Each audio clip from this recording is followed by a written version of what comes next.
Chapter 1025. There was a small human encampment at the northern side of the valley.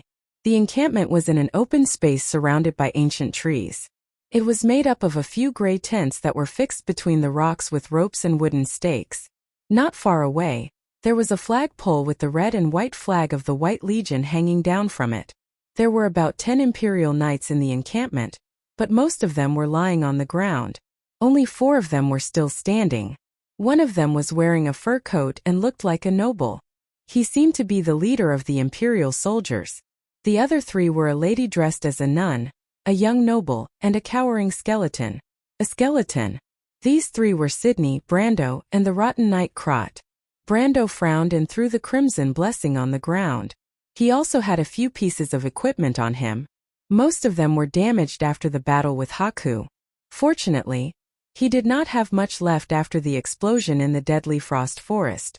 Most of them were from Bosley and alchemy. He took some of the lesser magic items from Tamar to make up the numbers. The only valuable items were the Chronia Rift and some rings and necklaces. Rings and necklaces were not easily damaged. The Chronia Rift was an ancient piece of equipment passed down from the Twilight War. It was not damaged at all under Haku's attack. It was also thanks to the breastplate. Otherwise, he would not have been able to wait for Sydney to come. Saved his life. Back then, Haku's power was close to that of the Sage Realm. He could easily suppress the bloodline talent of an incomplete body. However, after being weakened by the Chronia Rift, he was only at the peak of the ultimate realm. He could not surpass the laws of the mortal world. Although he was still heavily injured, he was saved by the unyielding talent. One life. However, even though the Chronia's crevice was intact, the Bahamut's gift wasn't so lucky. As the first part of the armor to be struck by White's power, half of this precious gauntlet was destroyed in the battle. Brando put away the broken piece of the gauntlet into the dimensional cave with some regret, preparing to look at it in the future. Is there a chance to repair it? After all, it's a piece of fantasy equipment, something that can only be found by chance in the Amber Sword. At the thought of this, Brando was full of dissatisfaction with Bai. Although it was a little disrespectful to Medicia's sister, the woman was so stingy that she didn't drop a single piece of equipment after her death. It was as if her soul had burned away everything, including the fake Book of Mavacart. Brando thought of the Book of Mavacart.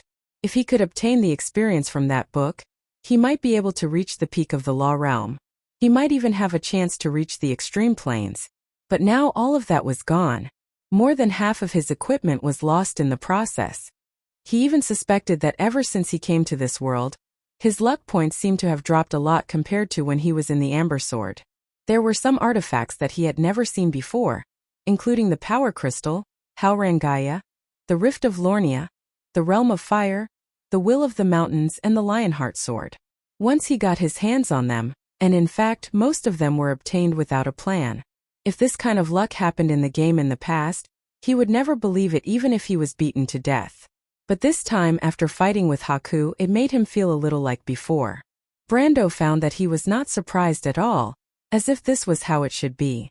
Instead, the previous situation made him feel a little uneasy, as if he had done something wrong. But Brando thought about it carefully. Before this happened, there seemed to be only one change around him, and that was Senpai came to his side again. Okay. Brando couldn't help but smacked his lips and hurriedly threw this ridiculous idea out of his mind. Sydney had just returned from outside the camp, and when he saw Brendel's actions, he finally understood where he got the holy water from.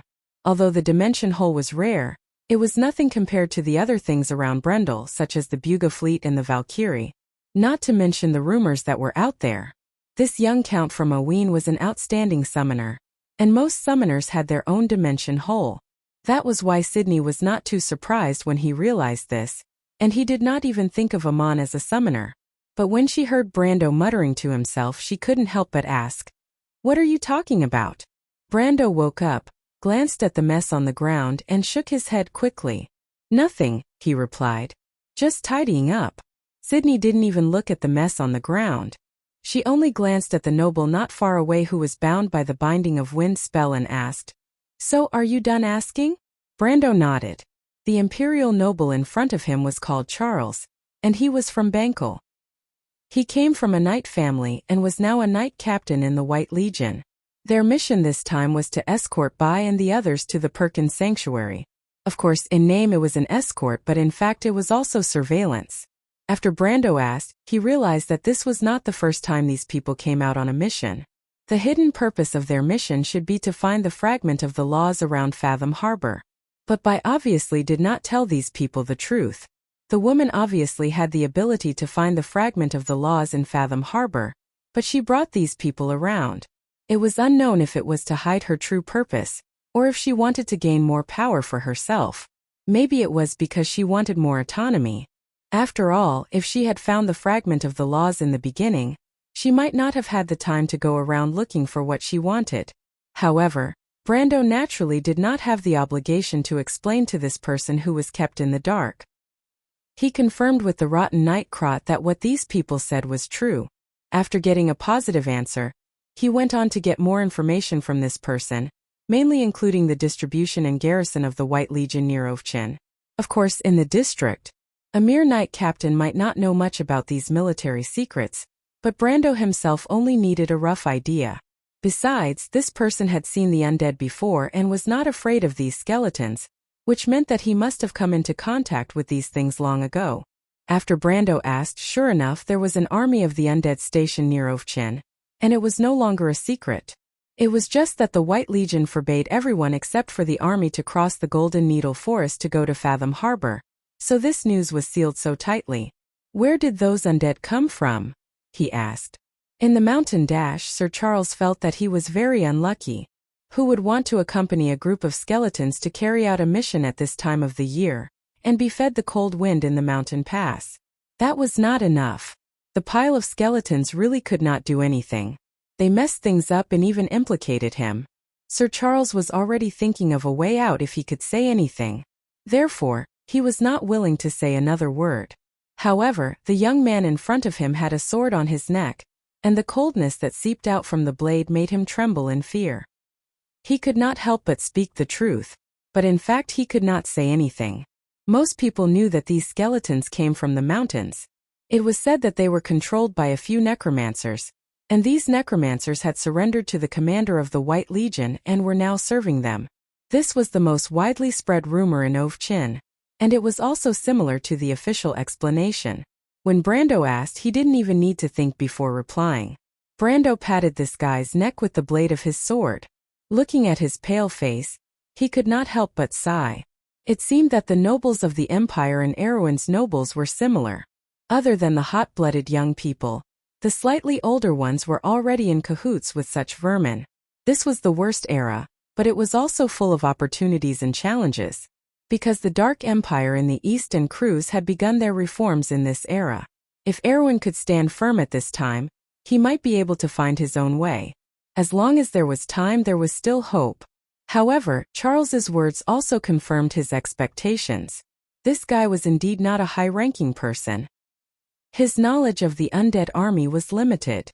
Most of it was probably hearsay, and he did not know as much about the inside story as Brendel. So he asked another question. That was, were there any recent movements of troops in the direction of the Latch of Wa? He did not expect to have an unexpected gain this time. He keenly noticed that Charles trembled, and almost subconsciously understood that this guy definitely knew something. After some questioning, of course, it was still the sword. After a good intimate contact with Halran Gaya's neck with Sir Charles, the imperial noble finally opened his mouth. He did not know if he did not ask, but after asking, he found out that this guy actually had a younger brother who happened to be in the army that was transferred. There was no doubt that this knight's younger brother was also a guy who did not keep his mouth shut. Although he was only the outermost guard in this operation, he had a rough understanding of the situation of this transfer. 1. A total of 64 knights, 3 knight captains, escorted a necromancer to Boom. As for the route and some details, they did not know anything, which was also in line with the other party's identity and status. However, Brando did not need these things, because Yuta had already discovered this undead army. As for what the necromancer was, Brando knew very well in his heart. There was no need to use the mouth of an outsider to repeat it, and these things that Charles said were completely enough. What he was most worried about before was the strength of the escorting knight.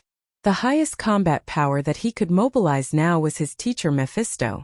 The strength of the ultimate realm sounded very terrifying, but there were only 3 to 5 in the empire. In addition to Vala, there was also the head of the Holy Knight Regiment, David, and the chief of the empire's royal guard. The last one was the commander of the Red Army, the strongest of the empire's 4 sword saints, the Red Sword Saint Duke. These people's political leanings were all loyal to the imperial party, and it could be said that they were loyal to Constance to the death. Not to mention that the woman had now subdued the witches, and the supreme realm powerhouses, including the Queen of Witches, had already surpassed the Scarlet.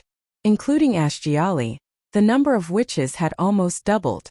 These witches came and went like ghosts.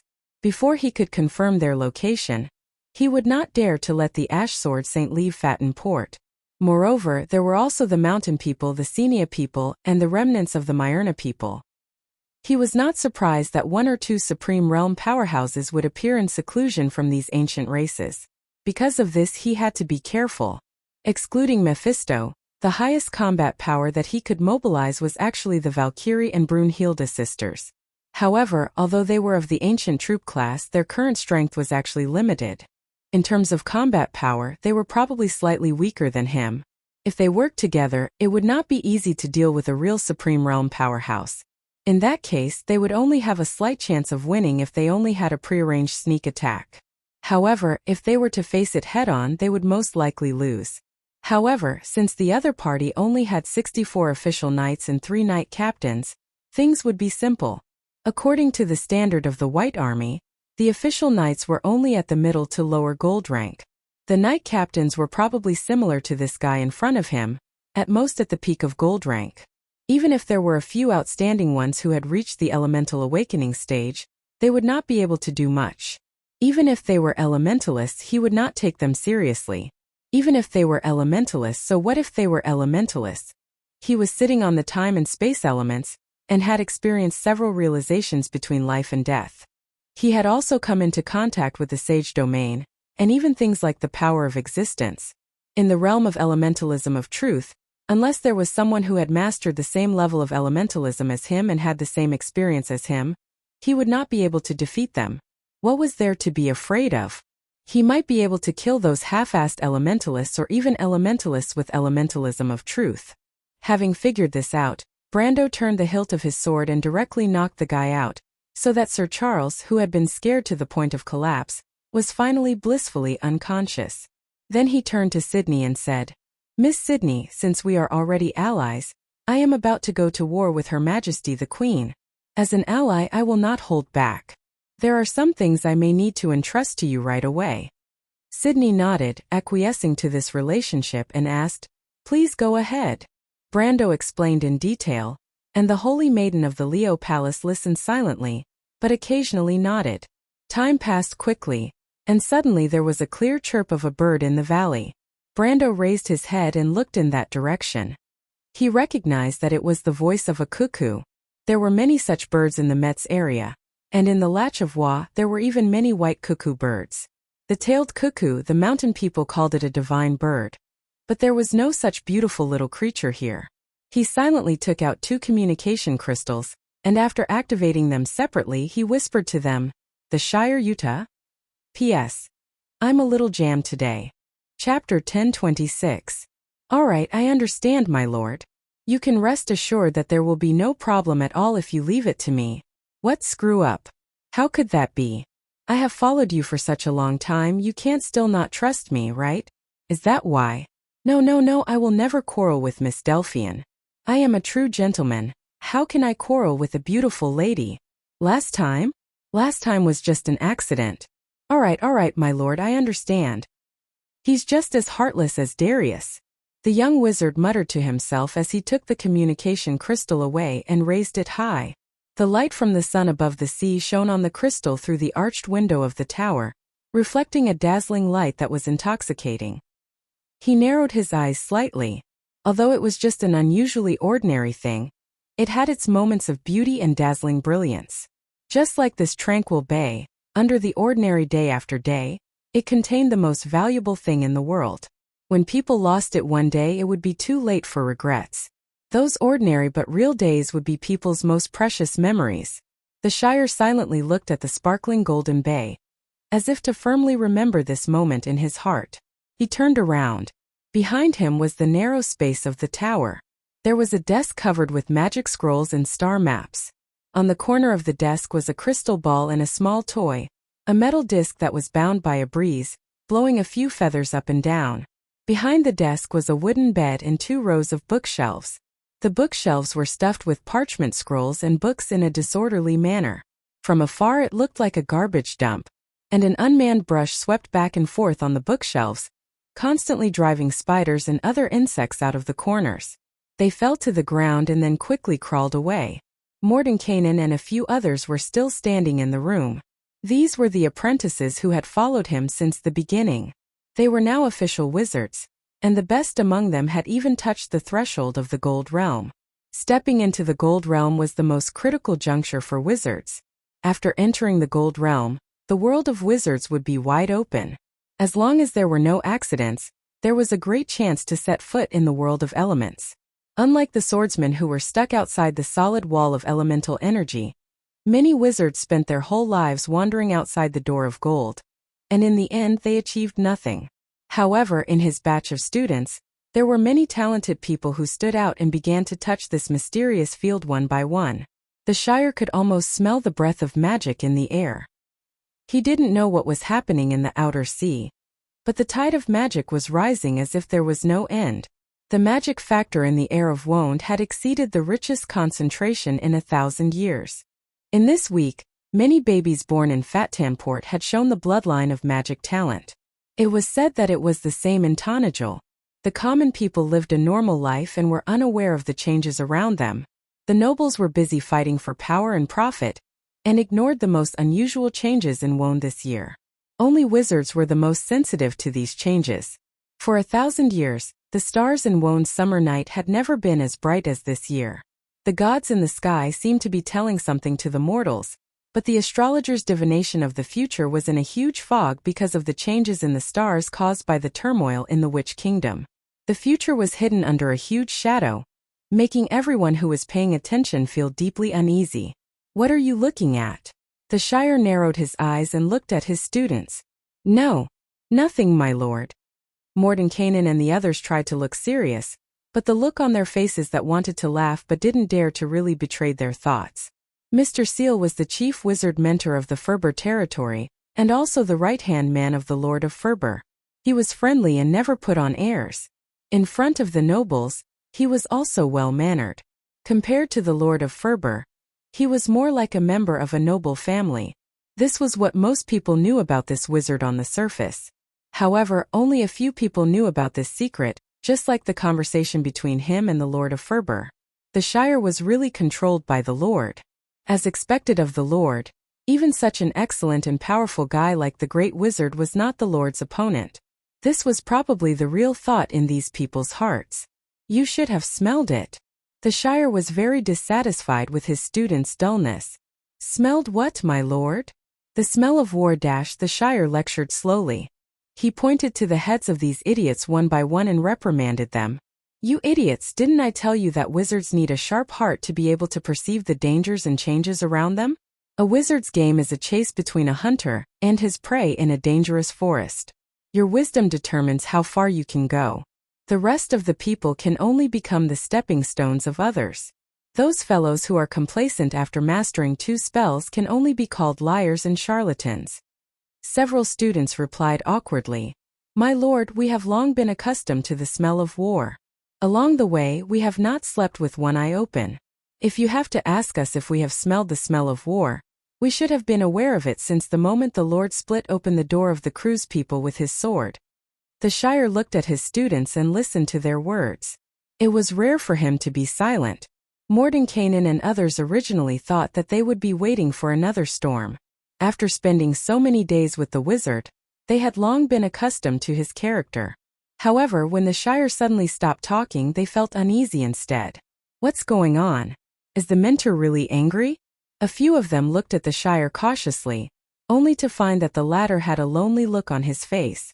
They couldn't help but be slightly startled. The Shire shook his head. "Forget it.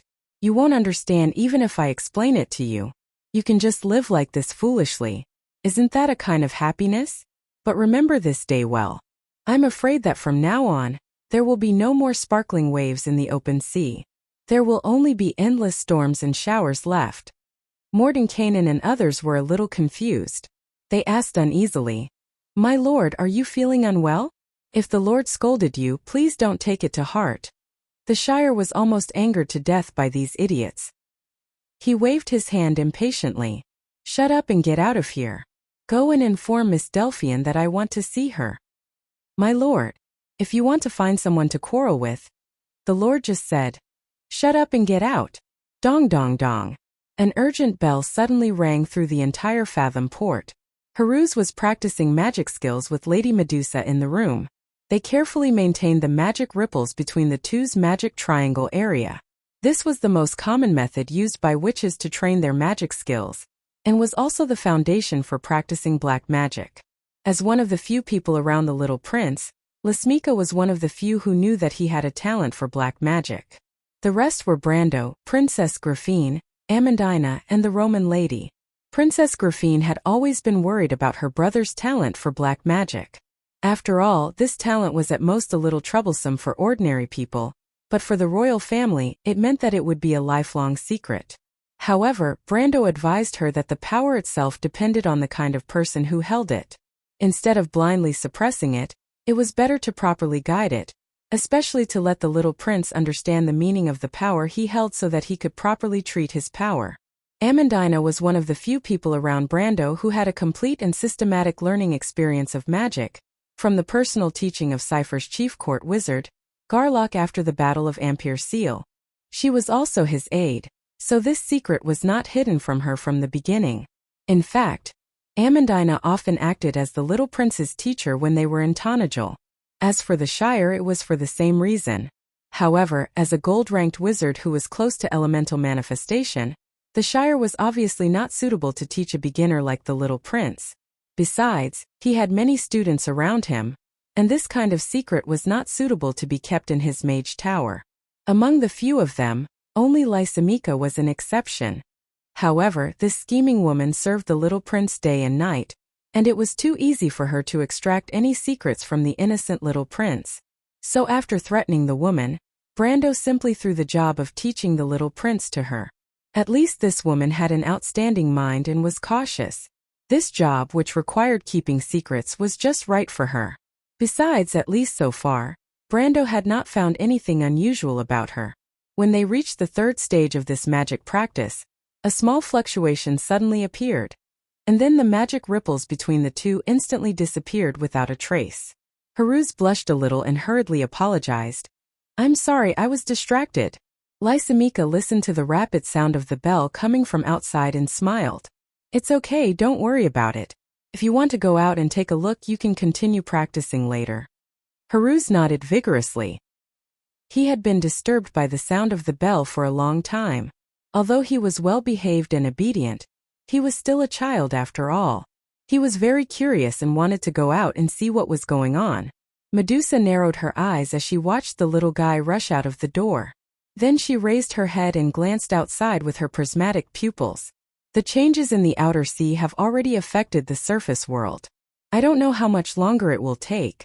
She muttered to herself as she looked out the window at the panicked scene of the whole city, and the panicked crowd on the streets. She lowered her head, and a bright gemstone appeared in her hand at some point.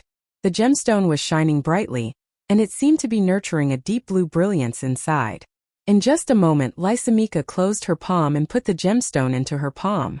The dazzling brilliance seemed to only exist in the room for a moment before it returned to darkness. She sighed faintly. Ash tip, eaten my god Tiamat. Haruz ran out of a long corridor, and before he walked out of the door, he first saw a young lady running out of the door in another direction. He couldn't help but widen his eyes and hurriedly shouted, Miss Roman! The merchant lady seemed to be startled and hurriedly looked around with a guilty conscience. When she turned back and saw the little guy, she immediately raised her eyebrows and said, Haruz, why did you run out? Haruz was suddenly at a loss for words. He even forgot to mention that the other party didn't respectfully address him as His Royal Highness, Lady Lysimeka agreed to let me out for safety reasons. Brando did not arrange for the little prince to stay in the Baron's castle. Instead, he found a place for him and Lysimeka to stay in Fathom Harbor with the witches. This way, if anything happened, Babasha, Sugarpot, and White Mist could protect His Royal Highness, and there would be no need to worry about the worst happening. But before he could finish speaking, the Roman grabbed his arm and pulled him over. The merchant lady made a threatening gesture at him, and at the same time put her finger to her lips and made a shushing gesture. Shh, don't make any noise. White Mist is working, you know. Don't disturb other people's work. Brando said that this is basic courtesy, understand? Haruz instinctively felt that something was wrong, but with his temperament he couldn't say what was wrong. He stammered and didn't know how to answer.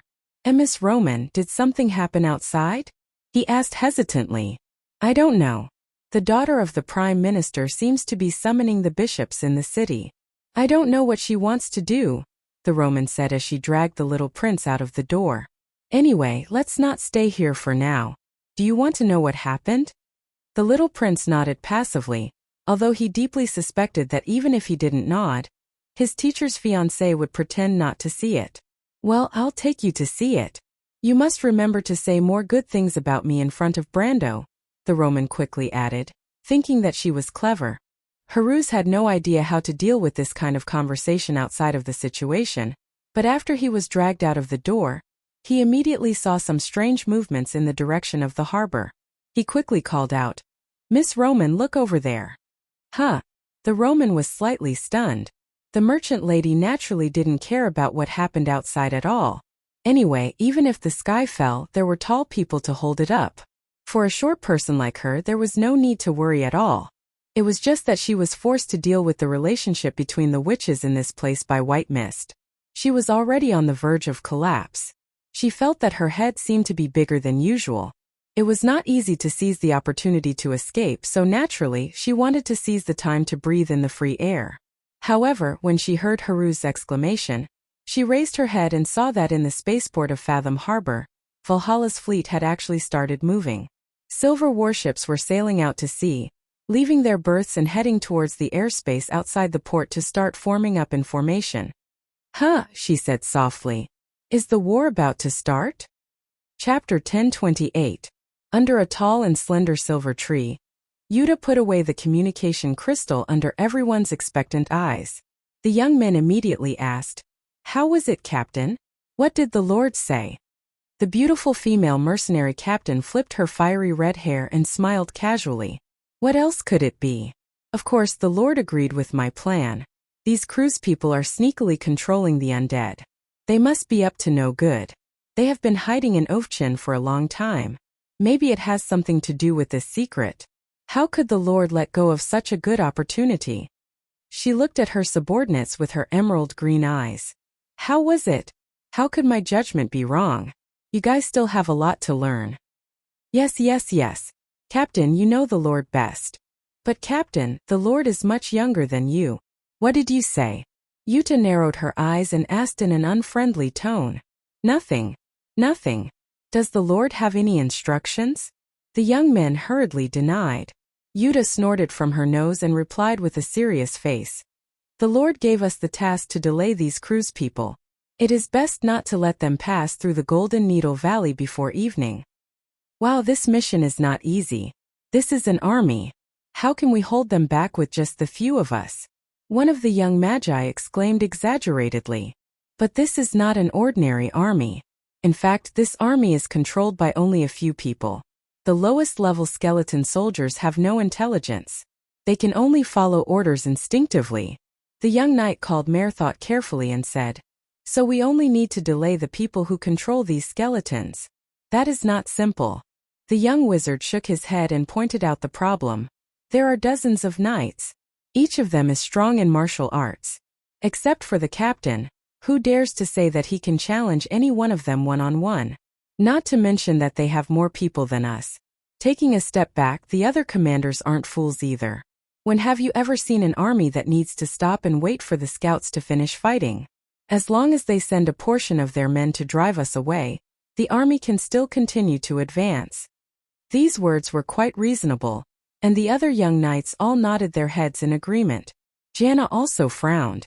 The beautiful female mercenary leader originally wanted to show her identity and lure the other party to drive them away to delay time. But now she realized that there seemed to be a loophole in this plan. She had thought of the problem too simply. The number of Kurlut's knights on the other side was not many, but they were several times more than them. It was completely possible to divide a group of people to drive them away. How about this? Mare's eyes suddenly lit up.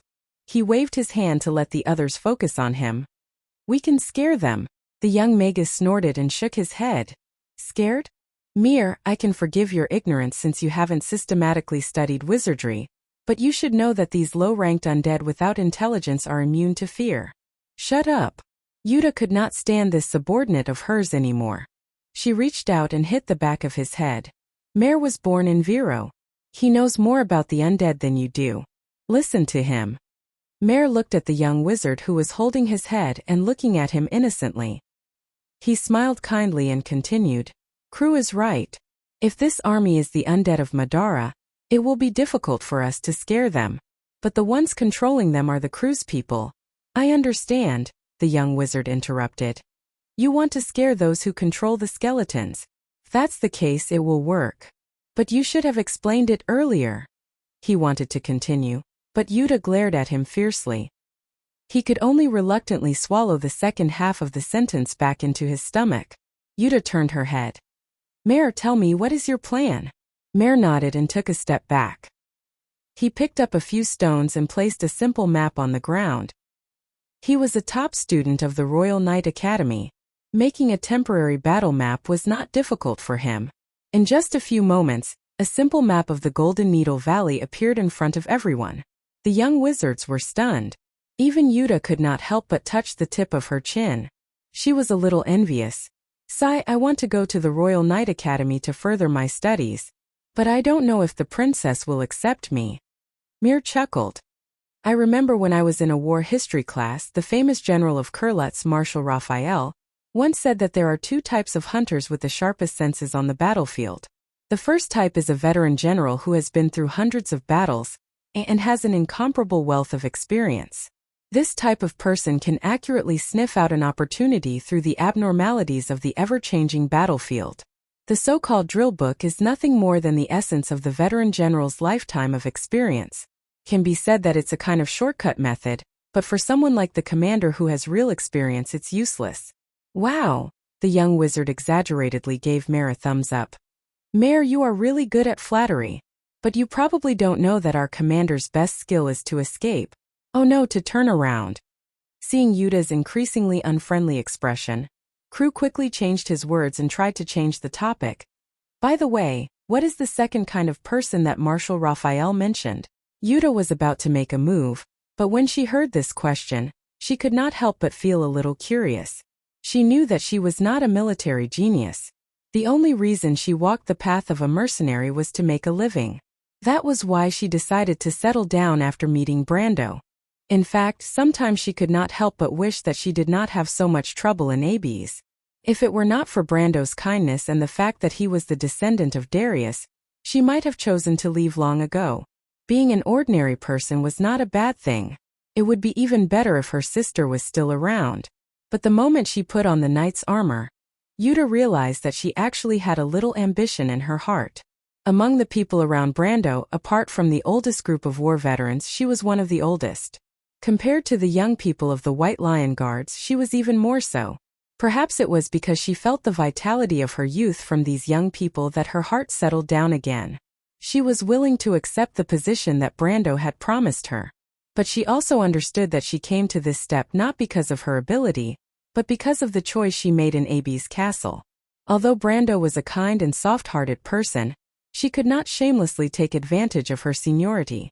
But whenever there was an opportunity to learn, she could humbly ask for advice. This was also why she valued the opinion of a young man like Mare. Yuta was clear that Brando valued this batch of graduates from the Royal Knight Academy. Needless to say, Brando would try his best to give the graduates who were willing to enter the Valhalla fleet and the White Lion Guards a chance to show off their talents. Although it was not mentioned on the surface, It was also secretly arranged by Brando for Mare to become her personal knight. One had to know that she was now a high-ranking officer by Brando's side, and the personal knight guards by her side must be trustworthy and reliable. Moreover, Brando would often sigh to these seniors in private, saying that Tanajal's reputation was still not high enough. Most of the graduates from the Royal Knight Academy in this batch chose to go to the old White Lion Legion in the north instead of going south to join the White Lion Guards. The meaning behind his words was that it was a pity. In fact, after spending some time together, Yuta could not help but sigh at her lord's foresight. The few youths who came from the Royal Knight Academy by her side were all good people. Although there were not many as outstanding as Mare, the rest were far better than the so-called outstanding nobles she had seen before. Sometimes she was even a little confused. Why was her lord always one step ahead of the others? She had followed Brando for a long time, and she was very clear that Brando had almost no time to understand this batch of graduates from the Royal Knight Academy. How did he know that there were so many talents in this batch? Could it be that all the graduates of the Knight Academy in the past were heroes and extraordinary? But Yuta herself felt that this idea was a little unreliable. After all, if that was true, Erwin would not be the way he was today. Of course, this was also a misconception of this beautiful mercenary. In fact, even though Brando knew that the average standard of this batch of graduates was much higher than their peers, it was still not to the extent that all of them were heroes. However, those who chose to join the White Lion Guards or even the Tanajal fleet were mostly courageous and adventurous young men. These people were more confident in themselves, which was why they trusted their own foresight and did not follow the crowd. Therefore, it was reasonable for their average standard to be higher. After listening to Kru's words, Mare's eyes revealed a look of yearning. He replied, "The second type of people are the so-called geniuses. As long as these people stand on the battlefield, it is as if they were born for this stage. The so-called experience and rules do not apply to them at all. Their every action is like the actions of a lunatic in the military. It is just like how Flame King Gretel attacked the famous heavy cavalry of the Myrnas head-on in the Canuck Hills. If it were anyone else, it would be suicidal. But Gretel was able to successfully create a miracle in one fell swoop. This is not because he is blessed by the goddess of luck, but because of his courage and genius sense of smell. This sense of smell and inspiration is innate, and it is impossible to learn and imitate. To put it simply, it is impossible for ordinary people to learn." The young magus rolled his eyes in annoyance. Something like that. Mare was very serious. Such a famous general is hard to come by in 100 years.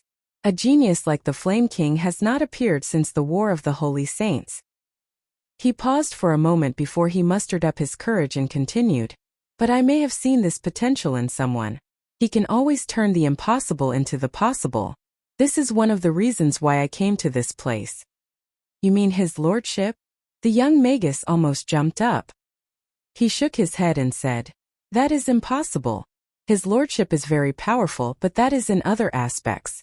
In terms of war, I think Lady Medisha is much better than him." Yuta also felt that it was a little ridiculous.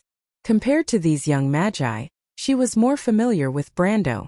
Of course, she knew that her lordship was very good at commanding small-scale battles. Of course, that was only in her opinion. But in terms of large-scale battles, perhaps his lordship's foresight was always very good. But compared to the Flame King, he was still a far cry. He was the most talented person born 1,000 years ago. Among the 4 sages, Gretel's background was the most ordinary, but his achievements were the highest. The strength of the other 3 sages was about the same.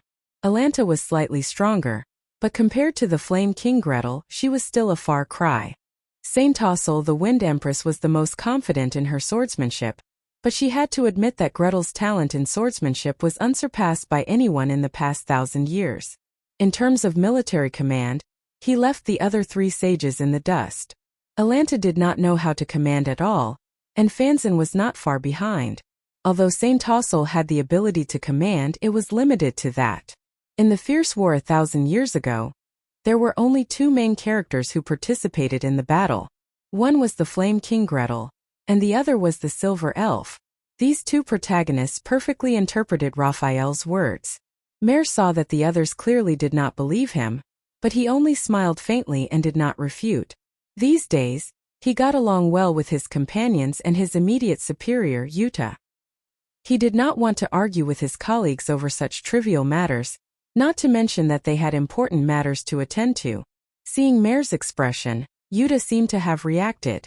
She shook her head and said, "I didn't expect you to think so highly of his lordship." "Well, Mare Duell, I will recommend you to his lordship when I have time." "Really?"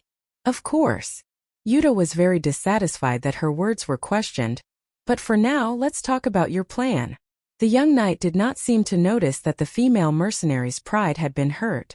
He was a little excited and pointed at the stone on the ground. Oh! Chapter 1029. The dim candlelight spread in the direction of the curtain. At the end of the light was a beauty that seemed to be carved out of ice. The face that emerged from the darkness was like the snow fairy described in the myths, but the straight nose and chin seemed to be carved with a chisel. Every line was delicate and clear. She was looking at a young man in front of her, and there was an occasional flash of blue light in the depths of her eyes. The young man was sitting on a dusty wooden crate. His brows were furrowed, and one of his hands was propped up on his cheek. His elbow was on his thigh, and he was unconsciously using his polished riding boots to grind the glass shards scattered in the dust. The sharp shards shone in the candlelight like pearls in the gravel. "Greta, you seem to be impatient." The woman's voice seemed to come from the abyss of nightmares. It was like a bone-piercing icy wind that froze everything in its path. It made a crisp rustling sound that would make a mortal's hair stand on end. But the young man called Greta was not a mortal. To be exact, he was a dead man. The dead did not feel cold because they did not have any body temperature. Upon hearing the question, Greta looked up and stared at the Queen of Banshees with the dark red soulfire that was like surging blood. He then showed an elegant smile. This smile was better than the smile on the face of the most cultured and elegant human gentleman. It was just that it appeared incongruously on a bloodless, cold and stiff face. But it did not feel strange at all. Instead, it made people feel like they were bathing in the spring breeze. "It's not like you don't know, Madame Yalvit. I didn't want to come to this godforsaken place from the beginning. People often say that the undead have the least style because they always stay in those lifeless places. And this place is 100 times more tasteless than the most tasteless undead. May I ask, don't you feel bored staying in this place?" The future imperial sword of Madara, known as the strongest sword saint after Darius, spread out his hands and asked. "I don't feel bored, nor do I feel bored. That kind of thing has no meaning to me, but I know you're not worried about that, but about the person you're about to meet." Yalvit coldly replied. "That's right. That's because he's the master of this place. An existence that's even more terrifying than a place that's 100 times more tasteless than the most tasteless undead, is the master of this place. I hope that he doesn't become complacent about his masterpiece. That would be even more terrifying. Actually, what do you have to worry about? I've seen that person before. Before he died, we met once. At that time, he was also a mortal, but his bloodline was more noble. He was a Myrna, that's all. How many years have you lived, lady? I thought you should ask, how many years have you been dead? All right, just pretend I didn't say anything." The young man had no choice but to ask, "Have you really seen that person?" Yalvit nodded. "About 1,200 years ago, I met him once in the Yasbei. But at that time we were both in a hurry. I know who he is, but he doesn't know who I am." "How was he at that time? Was he as scary as the rumors say? Are you afraid of him?"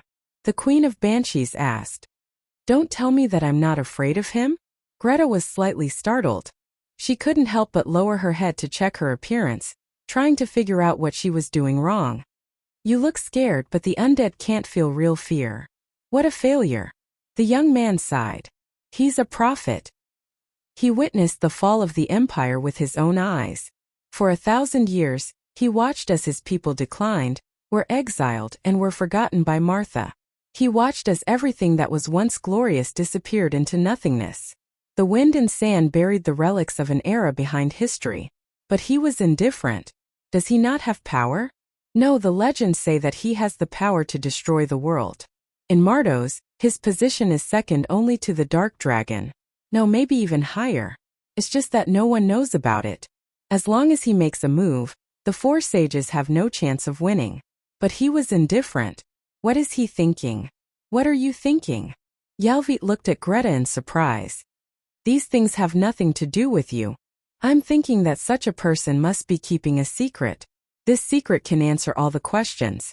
That person asked us to come here. Doesn't that prove it? Greta said excitedly. I thought you wouldn't be so curious. How boring, madam. But I admire you for keeping your mouth shut. The Queen of Banshees stared at the dead man with her blue eyes until the latter flinched. Well, it doesn't matter if you don't tell me. Anyway, I think a person like you who has lived for thousands or even hundreds of years definitely knows something, Greta said helplessly. But I've been thinking about a question for a long time. During the war 60 years ago, all the countries should have seen something corresponding to it. How could they remain indifferent until now? Did something happen during this period that even we don't know about? What? What I mean is, Greta suddenly stood up and gestured. Don't you think it's ridiculous? Yalvit looked at her in confusion. Greta scratched his hair, which was as messy as hay, and explained. Why didn't they settle the matter once and for all? Why did they leave all the conflicts until today? I mean, Her Majesty the Queen of the Kurlutzians. If I remember correctly, during the Second Holy War, the dragons and the Buga should have been present. They could have handled the matter perfectly, but they chose to remain indifferent and even encouraged the development of the situation. If it weren't for them, where would Her Majesty the Queen of today be? Yalvit frowned slightly, as if she had no interest in this.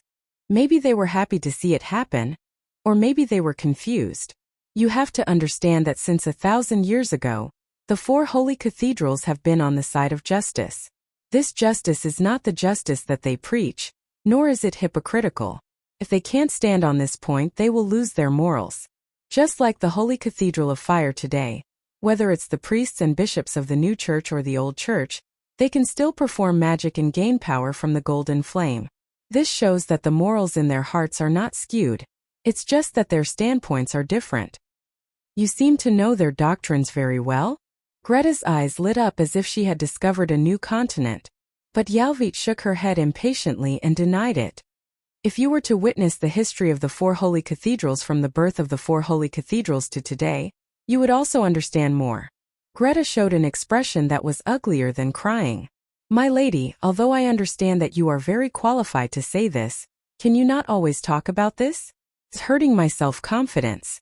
Experience can make a person incomparably wise, and time has not left the slightest trace on you. Instead, it has increased your glory and charm. I know that this is very enviable, but if you keep showing off like this, I won't be able to stand it. Yalvit did not say a word in response to Greta's words. Apparently, she was already used to the way this young person spoke. The latter did not get a response from her, but he was not discouraged at all.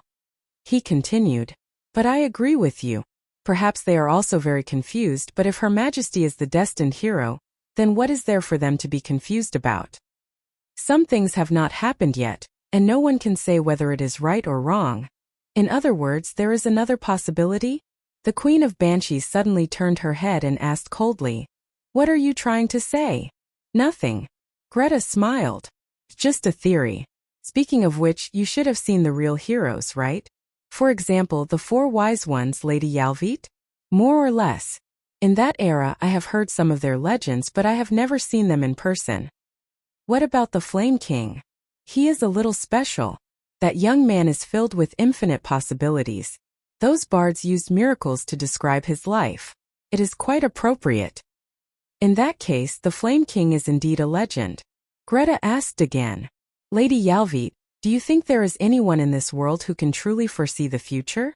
There is one where you are. No. Greta shook her head and said, That person's foresight of the future is at most a kind of revelation. Prophets can see strange scenes from the revelation. These scenes are chaotic, but they are only a corner of the future. They can see these fragments, but they are powerless to change them. What I am saying is, if someone can see the future and change it, unless the person you are talking about is a god. It is said that in the ancient era, only the gods had such an ability.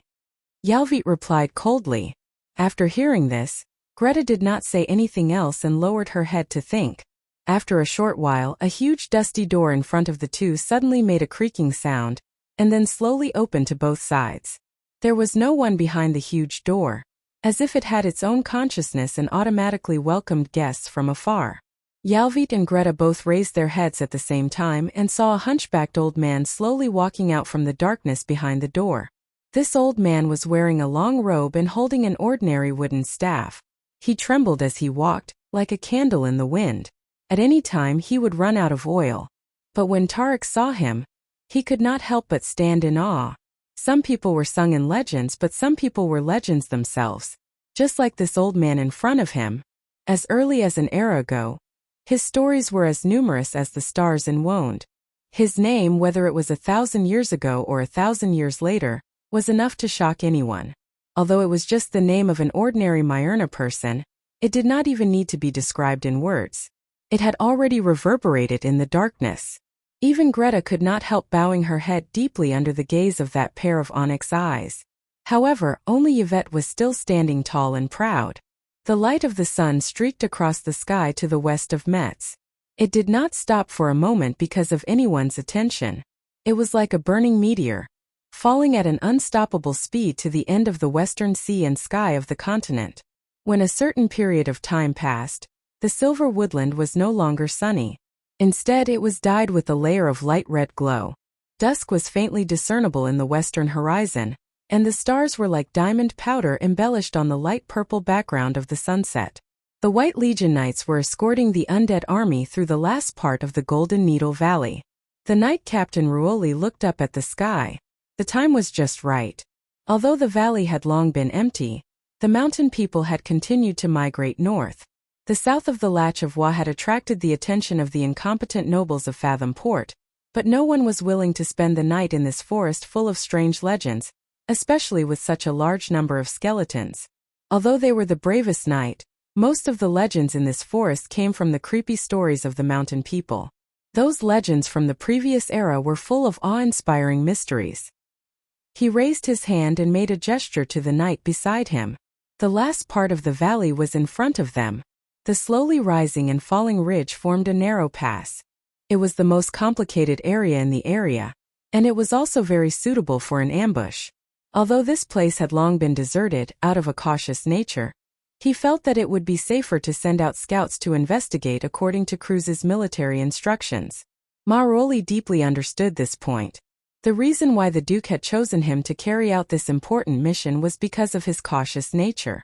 This kind of character was a little too indecisive for a commander, but it was suitable for the current situation. After all, he had never thought that he would be promoted to a higher rank. The Knight Captain was already a position that he was satisfied with in the Empire. The Knight Captain was his personal guard. He quickly understood what he meant and set off on his horse. Maruoli noticed that when the dragon passed through the forest, it did not startle any birds. This was not a good sign, and it made him frown deeply.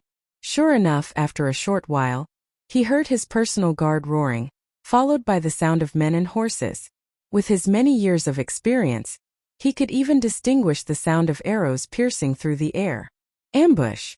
The knight's voice and the voice in his mind sounded at the same time. Chapter 10:30. At dusk, the forest was filled with people screaming and horses neighing. The roars of the land dragons resounded through the forest as if a huge monster was fighting in the forest. It was unsettling. The land dragon knight of the White Legion felt as if arrows were flying towards them from all directions. They did not know how many people were hiding in the dark, so they had no choice but to retreat. The setting sun shone over the long ridge and into the valley. The sky and earth were orange-red. Yuta's flame-like hair was dazzling under the setting sun. After shooting a few arrows consecutively, she saw that the crew's night vanguard had begun to retreat. She immediately ordered the young wizard beside her. "Quick, follow the plan. Commander, you have to let me take a break." Crew was so tired that sweat was flowing down his forehead like a waterfall.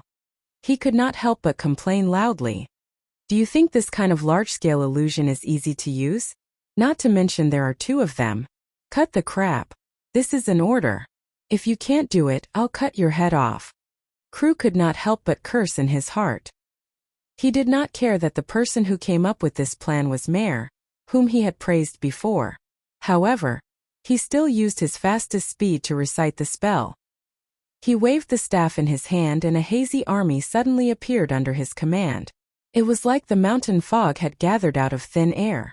In the fog, people were screaming and horses were neighing, outlining the outline of a cavalry that was ready to go.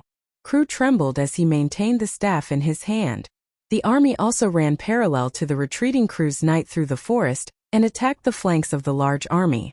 The distance was at least 200 or 300 meters through the thick forest and the light was dim. The panicked Kurlut's knights did not have much time to confirm the authenticity of the cavalry. When they saw the cavalry coming towards their side, they were scared out of their wits. There was obviously a large army in front of them, and if they let the cavalry outflank them and cut off their retreat, then they would all die here. Although they were escorting a few thousand skeletons, this thing actually had no combat power, unless the number was really tens of thousands. Madara's skeleton soldiers on the battlefield were counted in units of tens of thousands. In order to avoid detection, they were only escorting a batch of this skeleton army. If the tens of thousands of skeletons were here, then it would be more like it.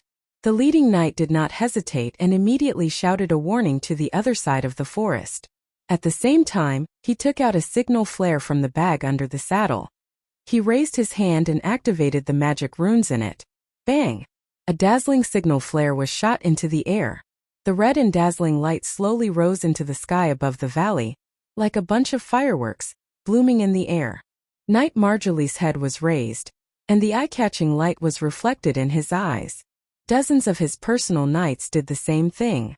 Everyone was looking up at the sky, but Marjolie reacted in a moment. He immediately turned his head, waved his hand and roared, "There's an ambush! Back to back, get into formation. Argy and Pierre, get the skeletons to move and guard against the cavalry." As the frontline legion of the Crew's empire, the performance of the Knight of the White Legion could be said to be perfect. They did not panic at all. It was as if they moved in an instant and formed a circular formation. The huge ground dragons were tamed by these excellent riders. One by one, they lowered their bodies so that they could lay their spears flat. With a light whoosh, a row of spears was erected in the forest. The knights who were called out stepped out of the crowd and began to organize the skeletons. In fact, they did not need to do anything. The undead had no morale in the first place, and they would not panic because of a surprise attack. Under the command of the commander, the skeletons quickly tightened their formation and gathered in rows to guard against the possible attack of the cavalry. The knights who were in charge of organizing the skeletons realized that their only role was to be the flag bearers and mark the position of each column of skeletons on the battlefield. In less than 10 minutes, an orderly and strict formation had appeared in the forest. Seeing this scene from afar, the young men from Erewhon were obviously surprised. Even the person who came up with the plan, Mare himself, was no exception. It was important to know that in a war, making a battle plan was only one aspect. Whether the script went according to the plan or not was another aspect. This was related to many factors, and it was not something that could be solved by relying on geniuses. For example, some commanders were cautious and some were reckless. In a situation where the enemy was unknown, many situations on the battlefield could only be decided by Lady Martha. At this time, the young knight on Erewhon's side could not help but shout in their hearts, "Martha bless us! Don't relax, this won't last long." Yuta was, after all, a mercenary commander. At this time, she did not forget to pour cold water on the young men who were getting carried away. Later on, there will be a bloody battle. How long you can delay this Crew's army depends on your ability. However, the young men were obviously a little excited. They thought that Crew's was just so, and did not listen to her words. Yuta knew what they were thinking and could not help but sigh. In fact, she was not optimistic about the upcoming battle. Crew's army's performance was better than she expected. These foreign knights' performance was not comparable to that of an ordinary army. Even the White Lion Guards that she had seen in Tanajul might not be as strong as this. Crew's was Crew's. The spirit of the empire was not something a small country like Erewhon could compare to. However, she also knew that this was not the time to persuade them. She would not do anything that would hurt their morale. She just did not know how many of these young men would survive. She looked at Mare's side. The young man from the Wangli Knight Academy was also frowning slightly, but overall, he was much less worried than she was. At least Crew's army had begun to move. It was not easy to change the formation on the battlefield. Even if they realized that something was wrong, it would take them at least 10 minutes to make a new decision. plus the time to rearrange the formation.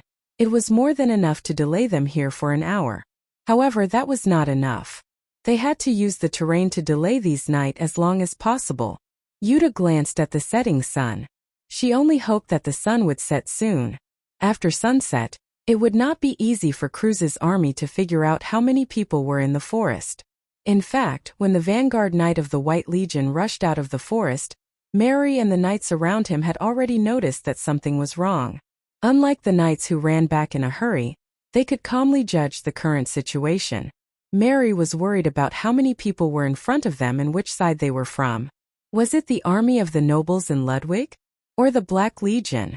Or the army in Fattan Port? He was thinking about this question until the rumbling of hooves sounded in the forest. Hooves! Knight Mary was slightly startled. He thought that it was light cavalry. This was not surprising. In this kind of terrain, it was easier for light cavalry to spread out than light cavalry. For example, his land dragon knight could only passively defend. However, the problem was that the sound of hooves was too dense. For a veteran knight like him, it was like an instinct. He could judge the direction of the enemy, the approximate size of the enemy, and even the speed and other factors from the sound of the hooves and footsteps. Although it was not very accurate, it was not a problem to guess the general situation. The familiarity of war had long seeped into the blood of these professional knights, and Maruli quickly realized where the problem was.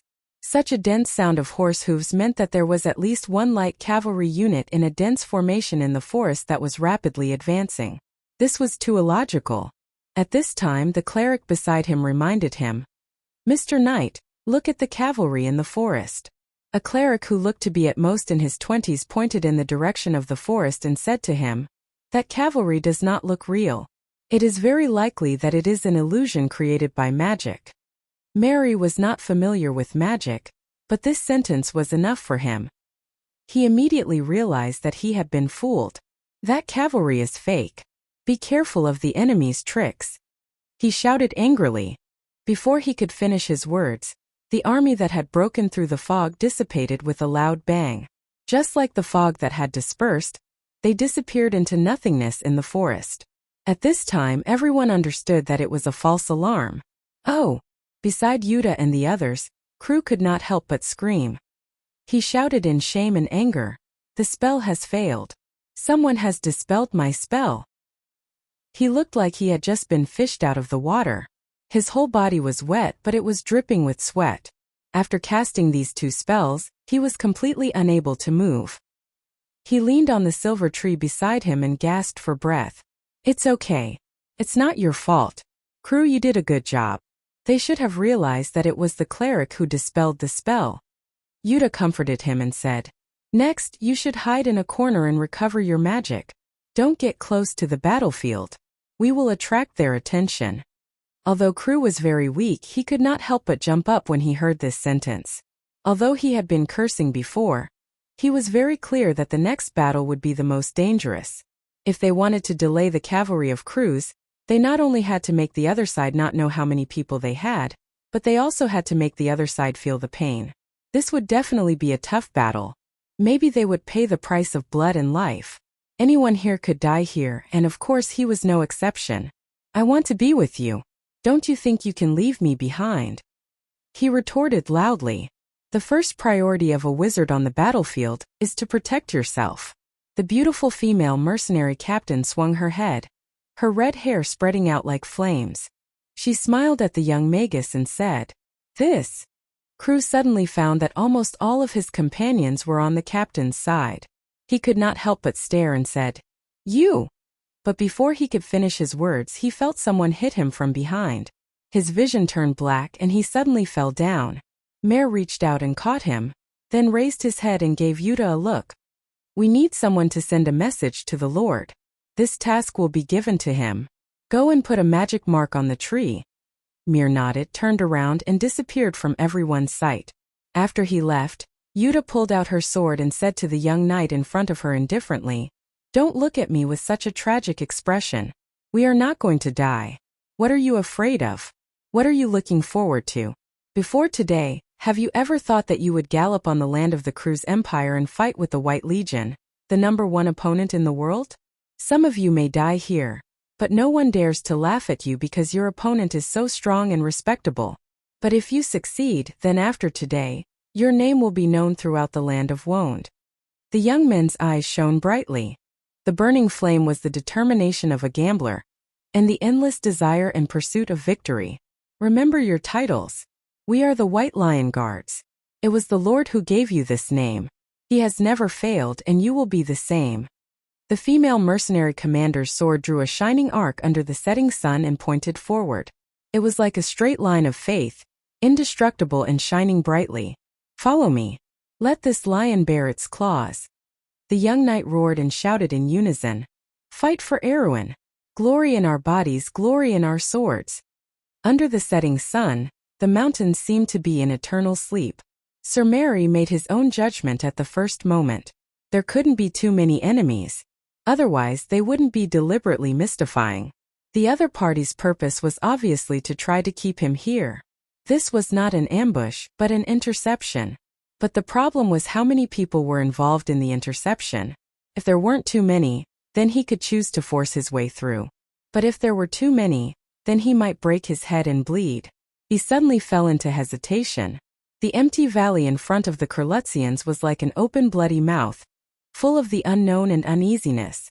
"Sir Knight, it's time for you to make a decision." After the crowd separated, a middle-aged man in a long robe came out from behind and said to Sir Mary, "The people in front are obviously stalling for time. They may be waiting for reinforcements. We can't stay here for too long." Sir Mary looked back at the man. The man's face was as pale as a vampire's, and he was so thin that it seemed like a gust of wind could blow him away. Sir Mary looked back at the man and glanced at the dark crystal ring on his finger. He nodded and said, "Don't worry, Archmage Unsarai. We will definitely send you safely to the Latch of Wa." The man smiled contemptuously and said, "You don't have to call me Archmage. I know my own identity very well.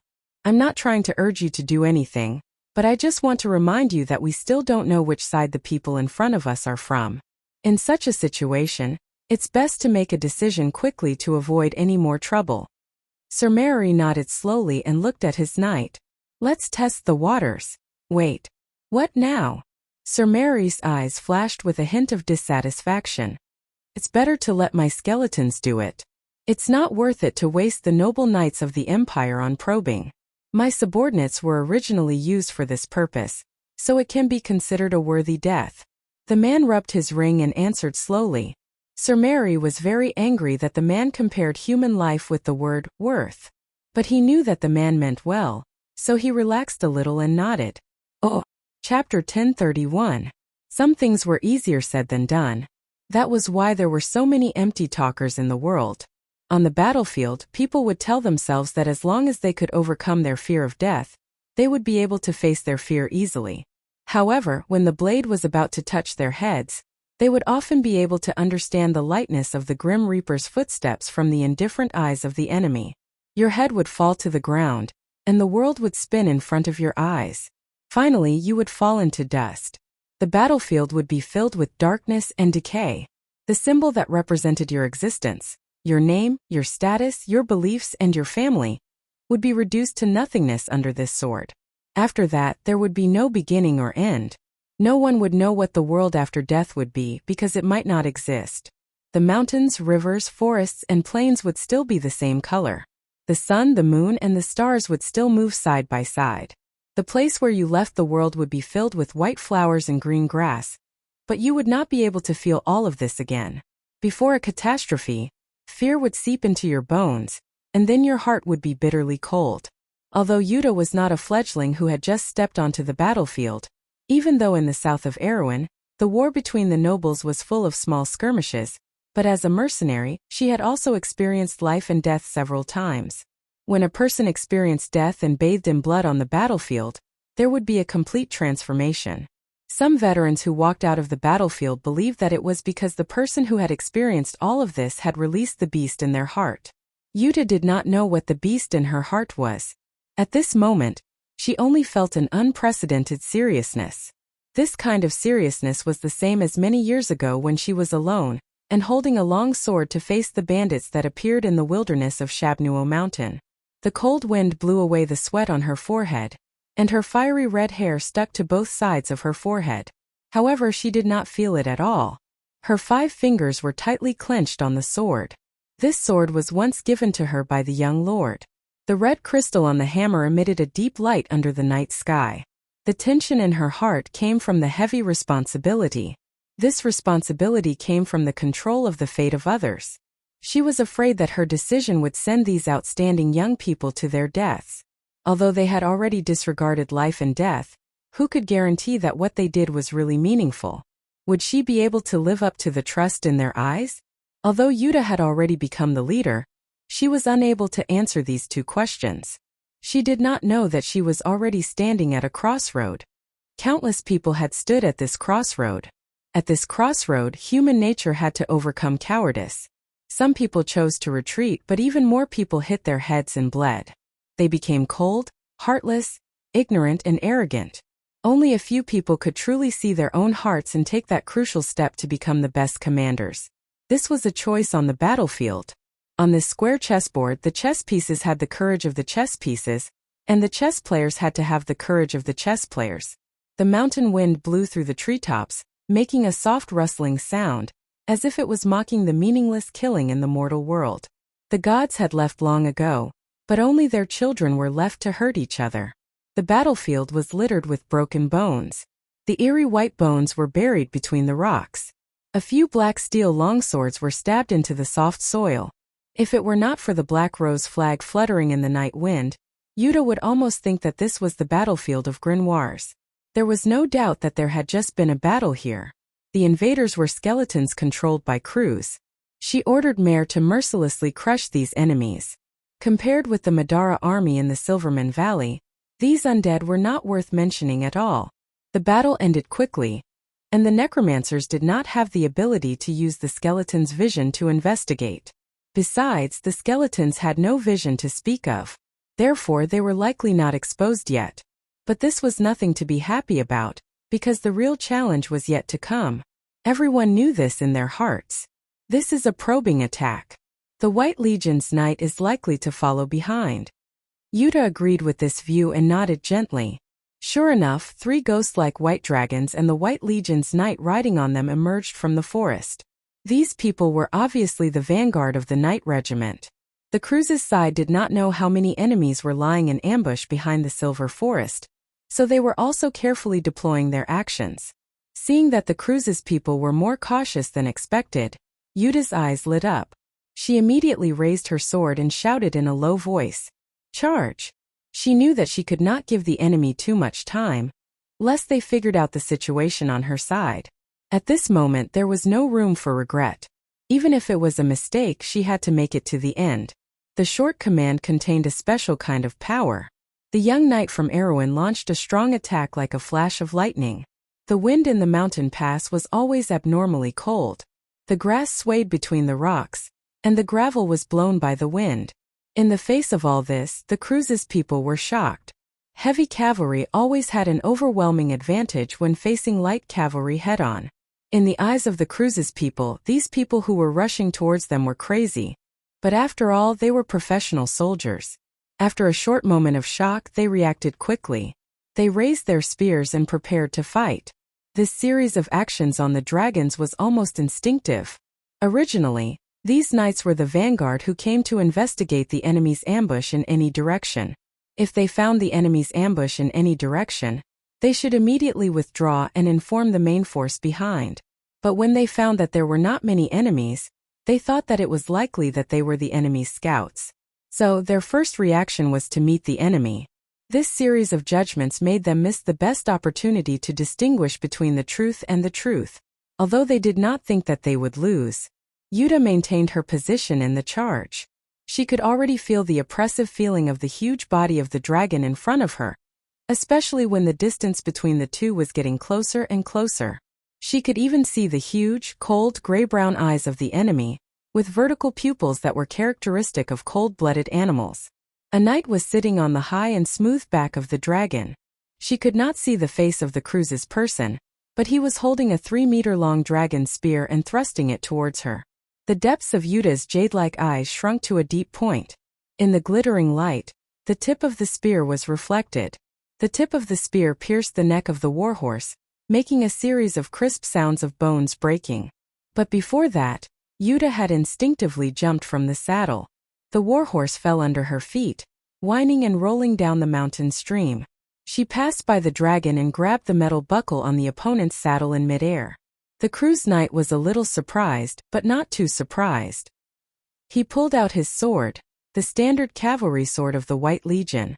It was longer than an elbow and a half, with a short blade and a thick blade.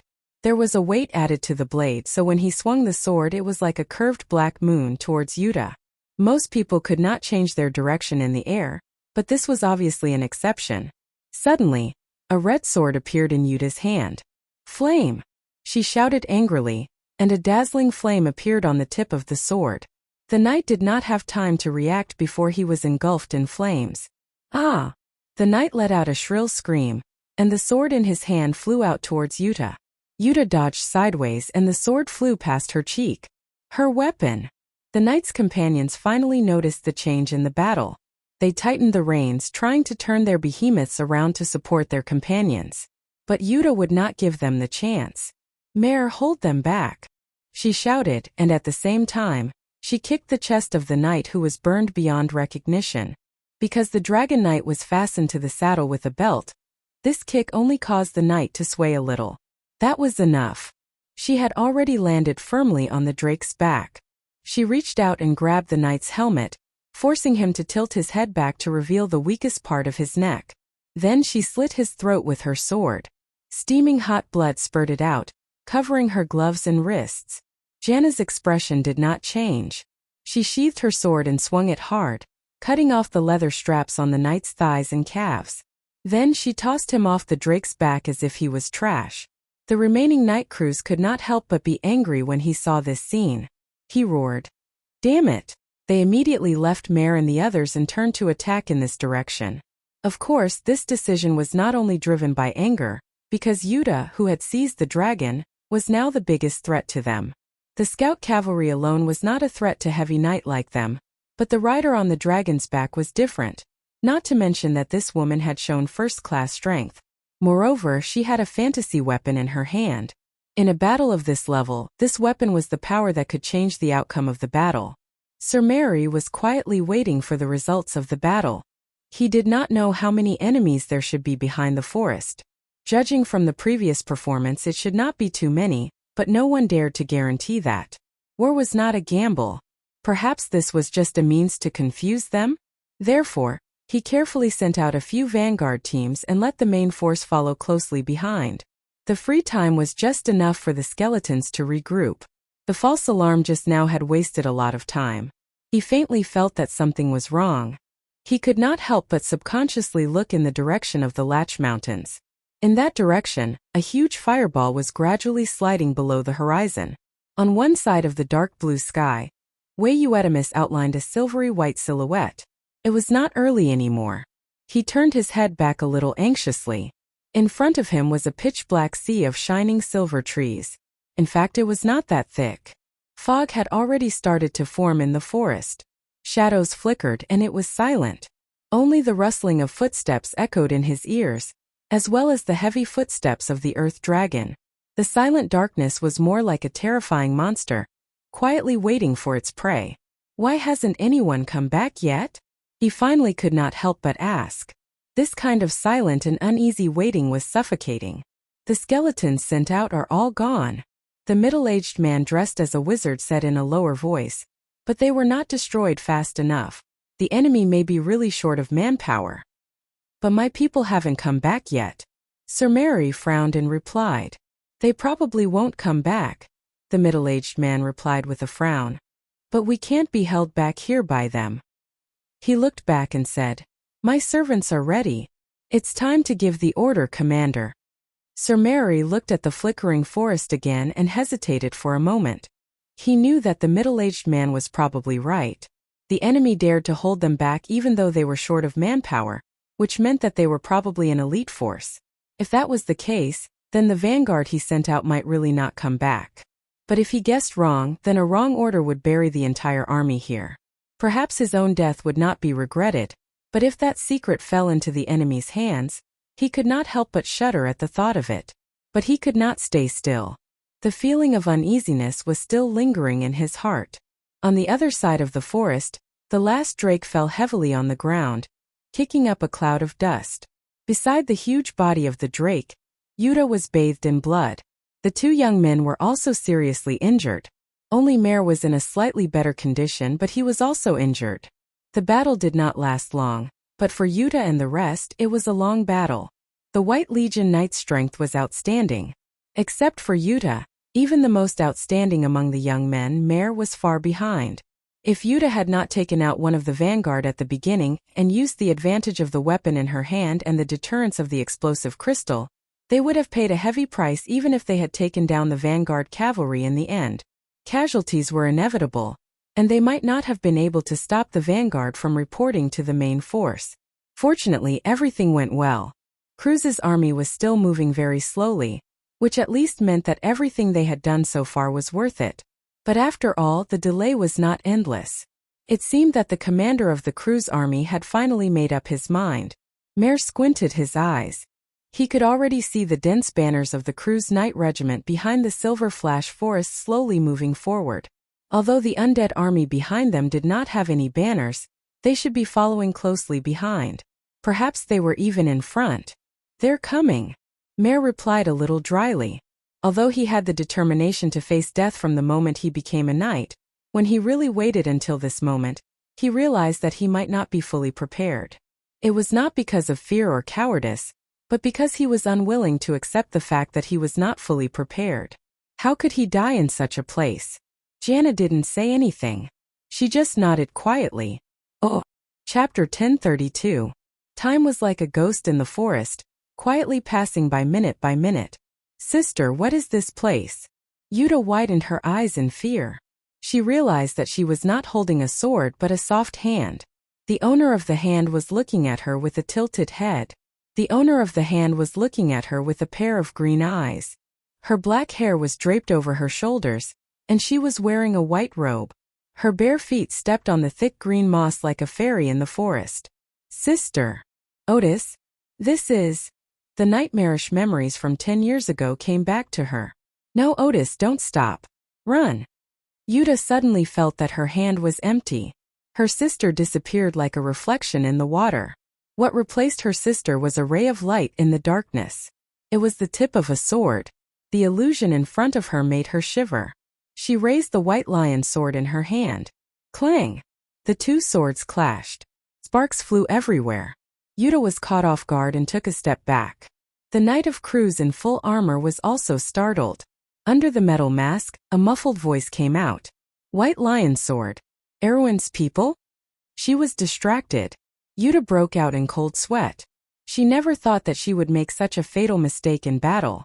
Although the continuous battles had already made her physically and mentally exhausted, and the legend said that people would see their past before they died. Was this the sign of death? She gasped for breath. 7 or 8 swords came stabbing at her. When she was in her best condition, she had to use all her strength to fight against one of them. In the darkness, the forest was burning. The knight in white robes with a sun emblem on his chest came out of the darkness. The slave traders fell under the shining swords in their hands. However, there were also slaves who panicked and fell under the hooves of their horses. The knight showed no mercy and trampled on the mountain people and the Senia people. The sound of the fire burning with the wind, the sound of buildings collapsing, angry roars and cries mixed together. She and her sister, who was also naked, hid under a shabby tent. The tent was filled with the stench of urine and feces. However, she really hoped that she could hide in this small space forever. The dancing shadows in the darkness were retreating. Through the tent, she could see the shadows of swords and blood. A long sword finally found an opportunity to break through her defenses and pierced her shoulder. Crimson blood gushed out, and the excruciating pain made Jana feel as if the scene in front of her had overlapped with the scene from decades ago. 7 or 8 knights surrounded her, their swords gleaming coldly. Their eyes were vigilant, and they did not give her any chance to perish together with them. Then she felt a sword in her lower abdomen. Her strength seemed to be draining away. She half knelt on the ground. The knight of crews who surrounded her were like wolves in the forest waiting for an opportunity to strike. They were the wolves. In Brags, in that summer night in the stag forest, the wolves howled softly. Their red eyes were hidden under the night sky. She used one hand to protect her sister Otis. Her entire body was covered in wounds. The pain seemed to have numbed her nerves. One of her eyes was covered in blood, but she still stared fiercely at those beasts. She was even more ferocious than any of them. She had been on the run for a long time. It felt like she was going to die at any moment. But every time she miraculously survived. Because she could not give up. For her sister. You are called Ovisha. Little girl, you are a villager, right? This is my grandson. His name is Brando. No, there are some things about you that he will never have. People who live a good life will never understand these things. You want to learn swordsmanship from me? The old man smiled. I'm afraid not. But I can recommend you to a place. That person might protect you for my sake. But her sister was still dead. Because she was too weak. Even after so many years she still could not protect her. Yuta could not help but cry. The tears washed away the blood and flowed down her cheeks like a stream mixed with blood. She hated the people who brought injustice to this world. She hated the nobles who did nothing but push the evil from behind. She hated everyone's indifference. She hated everything that was old. But she could not do anything. Otis's death seemed to be inevitable. She could not change it, nor could she fight back. Even though she often cursed with her teeth clenched, she did not know whether she was cursing her own weakness or the people who caused all this. A cruise knight walked in front of her. The metal armor made creaking sounds as he raised his sword. She had become a knight. She was already a member of the nobles. But what was she fighting for? The lord and the princess were changing everything. Was it really the world that her sister wanted? Facing the sharp sword that flashed with cold light, Yuta was at a loss for a moment. Erwin's people? When he heard the name, Sir Mary also felt a chill down his spine. Why are they here? Aren't they at Fattan Port? That place is more than 100 miles away from here. Could it be that their spies are already here? Do they know something? He asked a series of questions in a row. It was obvious that the knight who sent the message could not answer these questions.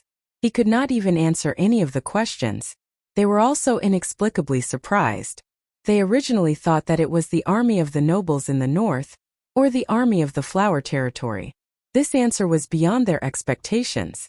Moreover, why were these Erwin's people so strong? The combat power of this cavalry scout was beyond their most optimistic estimation of the weak country. Even their knights on the plateau could not resist the White Legion, let alone delay the more elite knights of the White Legion. They only had less than 10 people. Where did this Erwin's army come from? Who were they? Countless questions emerged in Sir Mary's heart. Did you see their emblem clearly? Are they really Erwin's people? Yes, sir. That is the White Lion emblem. The White Lion Legion. Sir Mary shook his head in disbelief. No, although the intelligence said that there are indeed soldiers of the White Lion Legion among the Erwin's people who stayed at Fattan Port, and the White Lion Legion is indeed the strongest legion of the Erwin's people, but it is far from this level. This must be a trap set by the Northerners, or simply a disguise by the Bugas, unless... An idea suddenly emerged in his mind uncontrollably. Unless what, sir? Unless it is another army. Sir Mary asked with some seriousness. Are you sure that is the White Lion emblem, the White Lion emblem of the Erwin's people? I was just about to say this, sir. That emblem is a little different from the White Lion emblem we have learned. There is a broken sword on it. Broken sword? Why would there be a broken sword on the White Lion emblem? Sir Mary was very confused. Where did these damn Erwin's people come from? He suddenly felt that something was wrong. No matter who the other party was, they must have some ulterior motive for trying so hard to keep him in this place. When he thought of the fighting power of the Erwin's cavalry scouts, he suddenly felt a chill in his heart. The knight captain of the most elite knight regiment in the crew's frontline legion, the White Legion, was actually scared in the face of an Erwin's army. It was a little ridiculous. But as soon as he thought of more, no, as long as the same number of Erwin's knights under his command came, he dared not say that he had the confidence to win. When did the Erwin's people become so strong? Or had the empire fallen to such a state? Sir Mary suddenly felt a little sad. As a knight, he was not afraid of dying on the battlefield, but he knew what kind of secret he was holding at the moment. This secret must not fall into the hands of the enemy, whether the other party was the Northerners pretending to be mysterious, or the real Erewhon's people.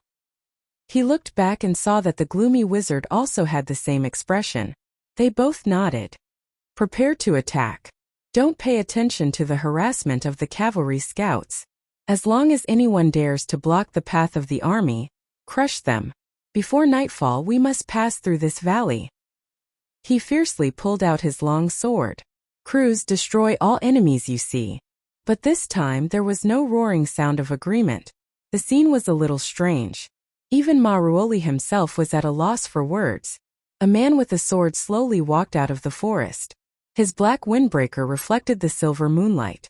The sword in his hand seemed to be singing softly under the night sky. It trembled slightly, and a trace of hazy silver light was twined around it. The wind rose in the forest, and black wolves ran on the ridge and howled. Herding wolves. For some reason, this sentence appeared in Sir Mary's mind at this moment. Once upon a time, the ancient legends of the witches were regarded as bedtime stories by the world, and no one took them seriously. But one day the legends would become reality. Sir Mary did not think that this would be his last thought. A dazzling silver light lit up. It was so fast that he had seen the Grand Captain of the Knight Regiment use his sword. But at the place where the sword light exploded, silver lines spread out. This was the power of elemental powers. He himself also controlled the power of elemental powers, but just as the elemental powers in his body began to resonate with the laws, a majestic force had already suppressed it into nothingness. Under the same realm, a superior elemental powers had absolute suppression over inferior elemental powers. Sir Mary's expression changed dramatically. Before he had time to regret, a silver light had already pierced through his chest. A great knight of the elemental powers had died so inexplicably. It was not that he did not want to avoid this fatal strike, but at that moment, he clearly felt that the space around him was fragmented. His every movement seemed to have been rewound by time, forever frozen in the previous moment, locking him in the eternal position of the sword. Time and space were like a huge shackle, firmly clamping down on all possibilities of evasion. This is time and space. Endless darkness poured into his consciousness, as if falling into a cold abyss. Sir Mary felt his body fall from the drake. The last thing he saw was the figure of the man rampaging among his subordinates. The sword light in his hand was like a line that cut through everything, cutting the Imperial Knight into pieces. Before he closed his eyes, he already knew the identity of the other party. Count Tonagel. The wizard in the black robe said gloomily, trembling slightly. In less than a quarter of an hour, dozens of knights had been killed or injured. Only a few of them died in the mouths of the black wolves, and most of them died at the hands of the young man in front of him. The elemental awakened gold-ranked knight had no room to resist, as if he was slaughtering a chicken. This person was even more terrifying than the rumors said. The other party's strength should have already surpassed the elemental enlightenment, but he was so young. Brando's gaze fell on the battlefield full of corpses. The knight besieging Yuta and the others in the forest, as well as Maruoli's guards, a total of 71 people, including the 6 who died at the hands of Yuta and the others. There should not be any fish that escaped the net, and the guy in front of him should be the last one alive. Of course, it was not entirely correct to say that he was alive, because there were some dead things in this world that could exist openly under the sun. A pack of black wolves was gathering at the edge of the forest. On the back of the tallest male wolf, a black-haired girl was sitting. She was watching everything that was happening in front of her with great interest. The massacre was reflected in her black gem-like pupils, just like an exquisite game. Brando glanced in that direction, frowned, and then he turned back. Necromancer. The black-robed wizard did not dare to be rash and nodded silently. I only have one question. How many undead armies are moving in this area? Do they only go to the Latch of Wa? These were 2 questions the black-robed wizard thought to himself, but he did not dare to say it out loud. He could only answer honestly, many. Some undead were awakened from the tombs of the cultists. There are many such tombs in this area, and some came from Al-Kash. Only a portion of these undead went to the Latch of Wa, and the rest stayed in Wayne. The ancient battlefield in the Alkash Mountains is a natural kingdom of the undead, and His Majesty is very interested in it. His Majesty? Which His Majesty? Our Majesty, of course. You're from Madara. The black-robed wizard felt the murderous aura from Brando and took a step back in fear. Count, I know what you want to do. I can help you sneak into Wayne. You can't kill me. Brando pointed into the distance and said, Do you see that woman? She's Kohua Ekis' daughter. Even if I don't kill you, you can't leave here alive. Besides, although White Lion is not afraid of death, his blood will not flow in vain. No. The soul fire under the black-robed wizard's hood suddenly burned fiercely. He raised his bone staff and was about to cast a spell to perish together with Link, but before he could do that, a sharp sword had already pierced through his chest, passing through the grayish-white flames between his ribs. The black-robed wizard's shriveled body seemed to have lost its weight and collapsed. The soul fire under his hood flickered twice, as if he could not believe that the young man in front of him was not at all interested in the secrets of controlling the undead. P.S. Happy New Year to everyone. Chapter 1033.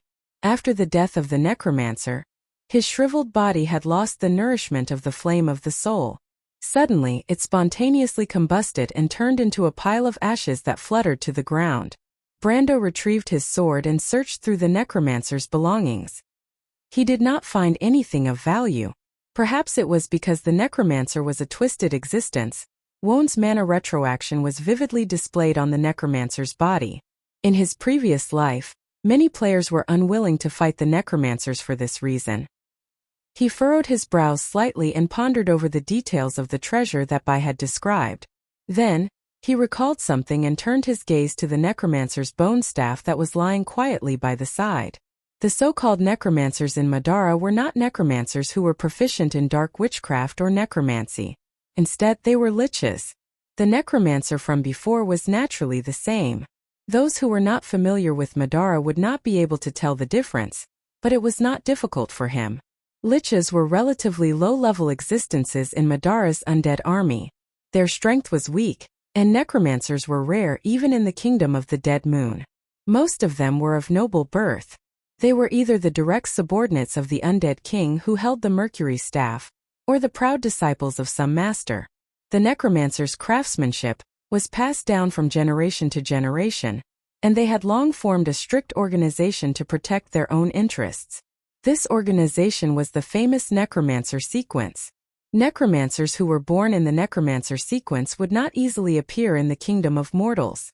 Even if they did appear, they would usually be surrounded by the undead army and the Black Knight. It was because of their rarity that they had a high status. They would never be killed like a bug. He remembered seeing a necromancer in Butchie and Abi's castle. That was a real necromancer, and one of the best of the younger generation of the necromancer sequence. The former was surrounded by many strong people, whether it was a lich, a Black Knight, or even a famous existence like Kabia's in Madara. Of course, there were also some lich lords in the kingdom of the Dead Moon, but most of these necromancers could not hide the disgusting smell of corpses on their bodies, just like the sneaky guy who died under his sword. Brando raised his hand, and the bone staff lying on the ground seemed to be pulled by an invisible force. It flew into his hand out of thin air, and a cold force immediately spread from the bone staff, as if it wanted to penetrate his hand and penetrate his heart. This was the power of the Dark Soul, which could also be said to be a type of negative energy. He could immediately tell that if he was just an ordinary person, or if he only had the strength of an iron rank, this power would immediately erode his mind and turn him into a walking corpse. When his flame of life was completely extinguished, he would transform into a new lich. This was the power of a lich's bone staff. Therefore, the body of a lich was actually this bone staff and all its magic came from it. As for its body, it was actually just an ordinary skeleton under its control. The only difference was that the bone staff of an ordinary lich was symbiotic with its body. When the flame of life in the body was extinguished, the bone staff would also be annihilated. Scholars who were dedicated to the study of the necromancers believed that this was also a type of mana retroaction. However, the bone staff in Brando's hand was obviously different. Brando found that not only did it not lose its magic, but it also seemed to have some kind of independent will. This could be seen from the cold aura and hostility it emitted towards him. This was definitely not a simple bone staff. He had seen many tricks of these skeletons when he fought with Madara in his previous life. One of them was to use a dark treasure to create an enhanced version of the bone staff. This bone staff could allow an ordinary lich to command more undead armies. When the lich was killed, as long as the bone staff was not damaged, it could be quickly handed over to other lich to continue using. It was even a kind of pseudo-undead artifact that could continuously create lich. This bone staff had only one flaw, which was that it required the consumption of a real dark treasure. Since ancient times, the dark treasures of the necromancers were always limited. Once one was consumed, there would be one less. Once this bone staff was damaged, it would be an immeasurable loss to the necromancers. Therefore, after humans learned of their secret, this bone staff quickly disappeared. He knew this secret long ago, so when Haku described the dark treasure to him, he paid attention to it. Now he really found this bone staff. At some point in the future, the necromancers used this bone staff to make the wind elves and crews suffer a great loss. But this time this bone staff fell into his hands, and it was their turn to suffer a loss. Brando held this bone staff with a slightly cold ivory luster. He quickly made a plan in his mind. This bone staff would erode the flame of life, so any existence with the power of life would not be able to use it. Only the necromancers could use it. That was why the necromancer who died under his sword was so shocked. It probably guessed Brando's intention, but it did not know the result. Brando turned around. At this time, another figure walked out of the dark shadows behind the forest, trembling. This figure was a little stooped and fearful, but it was not because of the strength that Brando had shown. It had already seen the strength of this young man. Even the Black Knight Haku, who had mastered the fake book of Mavakart, was completely defeated by him. It was not surprising that he could defeat dozens of Crew's knights. Although these White Legion knights were the frontline fighting force of the human empire, they were far from elites. At least, they were far from the level of the Flame Family Knight and the Temple Knight. At best, they were the backbone of ordinary battles, but when it came to battles where their elemental power surpassed that of mortals, they were still far from being elite. But what really frightened it was the words that Brando said before. Her name is Ko Hua, the daughter of Ekis. Even if I don't kill you, you won't be able to leave here alive. Few people in the world knew the name Ko Hua, but the title of the daughter of Ekis would never fade with the passage of time. Needless to say, as the people of the Dead Moon, the people of Madara knew the history buried in the darkness better. The dim Ko Hua, one of the strongest existences in the twilight. She had become his subordinate? This guess made the rotten knight Krot feel like it was treading on thin ice. It did not know if Brando had deliberately let it hear this sentence, because there was no need to reveal this secret to a dead person. Even if the eternal sleepers would keep their mouths shut forever, who could guarantee that the walls of the forest would not have ears? Besides, as an undead, Krot knew that the saying that the dead would keep secrets was untenable. There were many ways to make the dead speak, and some of them were not complicated. To be honest, the simplest way was to put the sword to its own neck, because it was an undead. It thought self-deprecatingly. In its view, Brando was not a reckless and frivolous person, so the meaning of these words was somewhat worth pondering. Especially when it saw the bone staff in Brando's hand, it instantly understood what he meant. Krot walked over with a trembling heart, trying to maintain a humble attitude. It had not learned how to be humble in front of the living, so it could only try to remind itself of the scene when it met His Majesty, although it was only once from afar. My lord, thanks to the poison, I mean the water of life, your subordinates' injuries have stabilized quickly, but their commander's injuries are more serious. According to you humans, I'm afraid that it will be easy for them to wake up in an hour and a half. But there are still a few who have completely lost their breath of life. Should we turn them into undead? My lord, your subordinates are of high quality, although their strength may be a little weak, but turning them into undead depends on potential and not strength. I can guarantee that they will become Black Knights and the best kind, it answered carefully.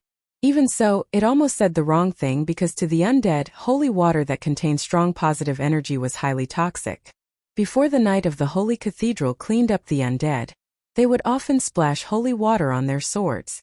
Any undead that was hit by the holy water would be like butter cut by a hot knife. Even if they did not die, it was inevitable that their soul fire would be damaged. Brando looked at it and answered seriously. No, Krot, there's no need. According to human customs, the dead should be buried, not to mention that they are brave warriors, warriors of Erewhon. Their souls will belong to Martha, and their bodies will not be desecrated. The undead will also belong to Martha. Krot complained in its heart, but it definitely did not dare to say it out loud.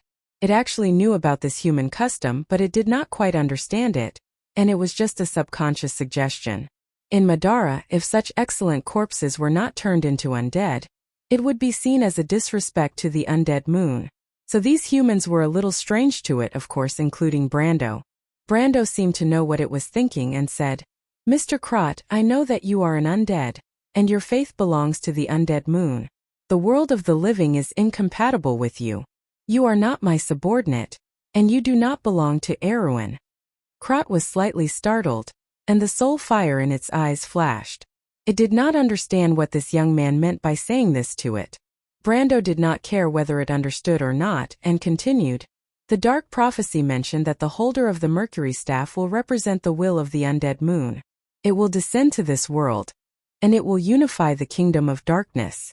It is the king of the undead, and you must submit to it. So I don't want you to betray your king, but I want you to do me a little favor. This favor is related to your life, and I believe that you will not object. Krot nodded cautiously.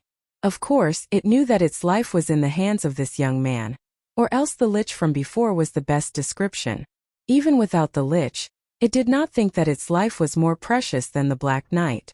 If this young man could even kill the Black Knight at all costs, then it was naturally not worth mentioning. However, it did not understand Brando's words. In its opinion, what it was doing now, or rather what it was preparing to do, was in fact betraying His Majesty. Although it now hoped that Brando would not mind this little betrayal, after all, even the holder of the Mercury staff could not be omniscient and omnipotent. As far as it knew, that was the power of the Dark Dragon. You may have some doubts. Brando could see the thoughts of the undead from its flickering soul fire. You only need to know that Your Majesty and the Queen of Crows are not really of the same mind. If you create some trouble for the latter, it will not affect the existence you are loyal to, and there may even be some benefits. After all, there is no place for others to sleep on the side of the bed. For Madara, a strong Crows empire is not a good thing. Your Majesty may be participating in this matter with the intention of benefiting from it. Of course, Brando did not know what the holder of the Mercury staff was thinking. Whether it was in his previous life or now, that mysterious existence was like a mystery to him. For this undead monarch, few players had seen its existence, even the players of Madara. However, the latter's authority was absolutely unquestionable, and it was definitely beyond the existence of all mortal monarchs in this era. However, this kind of power and mystery did not prevent him from tricking Krot into believing in him. Or rather, he knew that the rotten knight in front of him would certainly rather believe in him. Perhaps it had already convinced itself in its heart because the latter was a timid guy. The reason why he said so much was because he hoped that this fellow would not have too many worries. This was because he would need its help in the upcoming operation. In comparison, he did not trust the liches that did not have much wisdom and were blindly loyal to the Mercury staff. Instead, the high-level undead like Krot, who had a certain level of wisdom and knew how to judge the pros and cons, were much easier to deceive. As long as he could convince them that they were grasshoppers tied to a rope, it would be fine. He glanced at the flickering soul fire in Krot's eyes and knew that his words had worked. He handed the bone staff over to Krot. We will be heading to the Silver Valley coast. You will be in charge of controlling the undead army. I believe you will know what to do, Mr. Krot. Krot trembled slightly and bowed respectfully. It is my pleasure to serve you, my respected lord. Oh. Chapter 1034. The bell in Fatan Port rang continuously. The Roman looked at the priests and believers in golden or red robes walking on the streets, rushing in one direction. That direction was the Forza Square, where the largest temple in Fatan Port was located. She stood in the middle of the crowd and did not feel uncomfortable. Instead, it was Haruz who stood behind her, looking a little uneasy.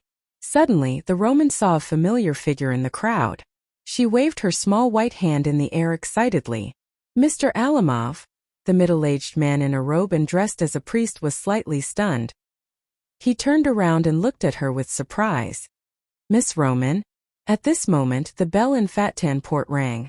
But it was not a simple bell. The bell came from the direction of the Forza Square. Obviously, it was the call of the temple to the believers. As the most senior believer in this city, and also the priest of the neighborhood, Alamov Shadauer put on his holy robe and walked out of the house as soon as the bell rang. However, the teaching position was actually just a part-time job for him. His other identity was the vice president of the Silver Shark Chamber of Commerce in Fatan Port. The empire's commerce was prosperous. Most of the empire's merchants, Chamber of Commerce organizations, and business families were closely connected through marriage or other means. Therefore, he had long known and even met the representative of the emerging commercial forces in the south of Erewhon. This beautiful lady was said to be the fiancée of the young lord. In the past year, the rising forces in the south of Erewhon were far more famous in the eyes of the empire's merchants and Chamber of Commerce organizations than they were in the eyes of the empire's traditional nobles. The revival and construction of Tonajal had brought a huge amount of trade to the empire. The empire's handmade products, weapons, and even labor and slaves were transported to the inconspicuous territory in the south of Erewhon. They were then exchanged for precious minerals and raw materials from the Black Forest. After passing through the empire's merchants, they could be exchanged for amazing profits. In the face of the people who created all this, the owner of the territory and its future mistress, who would not be willing to be polite to them. After all, for most people in this world, ideals and beliefs were too far away. Only benefits were the most real and intimate things. Alamov Shadauer was a Roman whom Roland had met at a banquet a few days ago. The banquet was hosted by the eldest son of the emperor, and many nobles and celebrities from the nearby regions were invited. However, most of them were local families and merchants who were inextricably linked to the military aristocracy. Their intentions were self-evident. Hearing Roman's greeting, he stopped and politely asked her, "What's wrong? Is there anything I can help you with, Miss Roman?" "It's nothing." The Roman chuckled. "I just wanted to ask what happened. Why are there so many people? Mr. Alamov, where are you going? Was it because of this?" Alamov was slightly taken aback. He pointed to the steeple of the Holy Cathedral in the direction of Focia Square and replied, "Did you hear the bell, Miss Roman? This is the bell that summons believers. Something must have happened in the Holy Cathedral. These people are all believers or priests from the nearby area, and they are in a hurry to the Holy Cathedral to see what is going on." "Is it really the bell of the Holy Cathedral? Mr. Alamov, are you sure?" The Roman's dark eyes turned slightly. The Prime Minister's daughter had such a great influence on the Holy Cathedral, but Brando had never mentioned this matter. Didn't they say that the relationship between the Holy Cathedral and the Prime Minister was not very good? "Of course, I'm not joking with you, Miss Roman. This bell is not something that ordinary people can use. It should be the arrival of a senior member of the Holy Cathedral of Fire. If someone else uses this bell to summon believers, I'm afraid he can't bear the responsibility." At this point Alamov frowned. Fathom Harbor had been closed for a few days. Why would a senior member of the Holy Cathedral arrive at this time? Moreover, this harbor was now under the control of the eldest prince of the Holy Cathedral. What was the meaning of a senior member of the Holy Cathedral arriving at this time? A senior member of the Holy Cathedral? The senior member here should only be someone sent by the Holy Cathedral of Fire, Miss Roman. Alamov had some doubts in his heart, but he still answered subconsciously, "I see. Thank you for telling me this, Mr. Alamov." The Roman replied with a smile. Alamov nodded. He was not sure why the future mistress of Tonajal was asking him these questions. Perhaps it was to satisfy her curiosity. After all, there was no contradiction between this and her performance at the banquet. In the eyes of everyone at the banquet, this lady was a lovely, curious, and wonderful person with a very sensitive business sense. The Roman did not ask any more questions. After simply saying goodbye to the head priest, she watched him hurriedly disappear into the crowd. "What about the senior members of the Holy Cathedral, Your Royal Highness?" "Miss Roman. Don't you have any opinion, Your Royal Highness? After all, such complicated matters are not my expertise." She turned around and asked, "It's a little strange. Logically speaking, why would a senior member of the Holy Cathedral come to Fathom Harbor at this time?" I heard that the headquarters of the Holy Cathedral of Fire is under the control of the Silver Queen. Why would the eldest prince let Her Majesty the Queen's people into the city? Although Haruz was a little timid, he was not stupid. He connected these simple reasons with a little thought. So you also think it's strange? Wait, Miss Roman, what are you going to do? I think it's strange, of course I'm going to see what's wrong. Brando entrusted me to take care of the rear, so I have to do my best. The Roman answered seriously. Wait, but... Haruz was dragged forward by the merchant lady and hurriedly shouted in panic. But don't we need to inform Lady Yuta and Lady Maynard?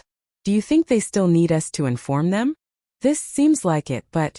No buts, why are you so long-winded as a man? You should learn more from your teacher.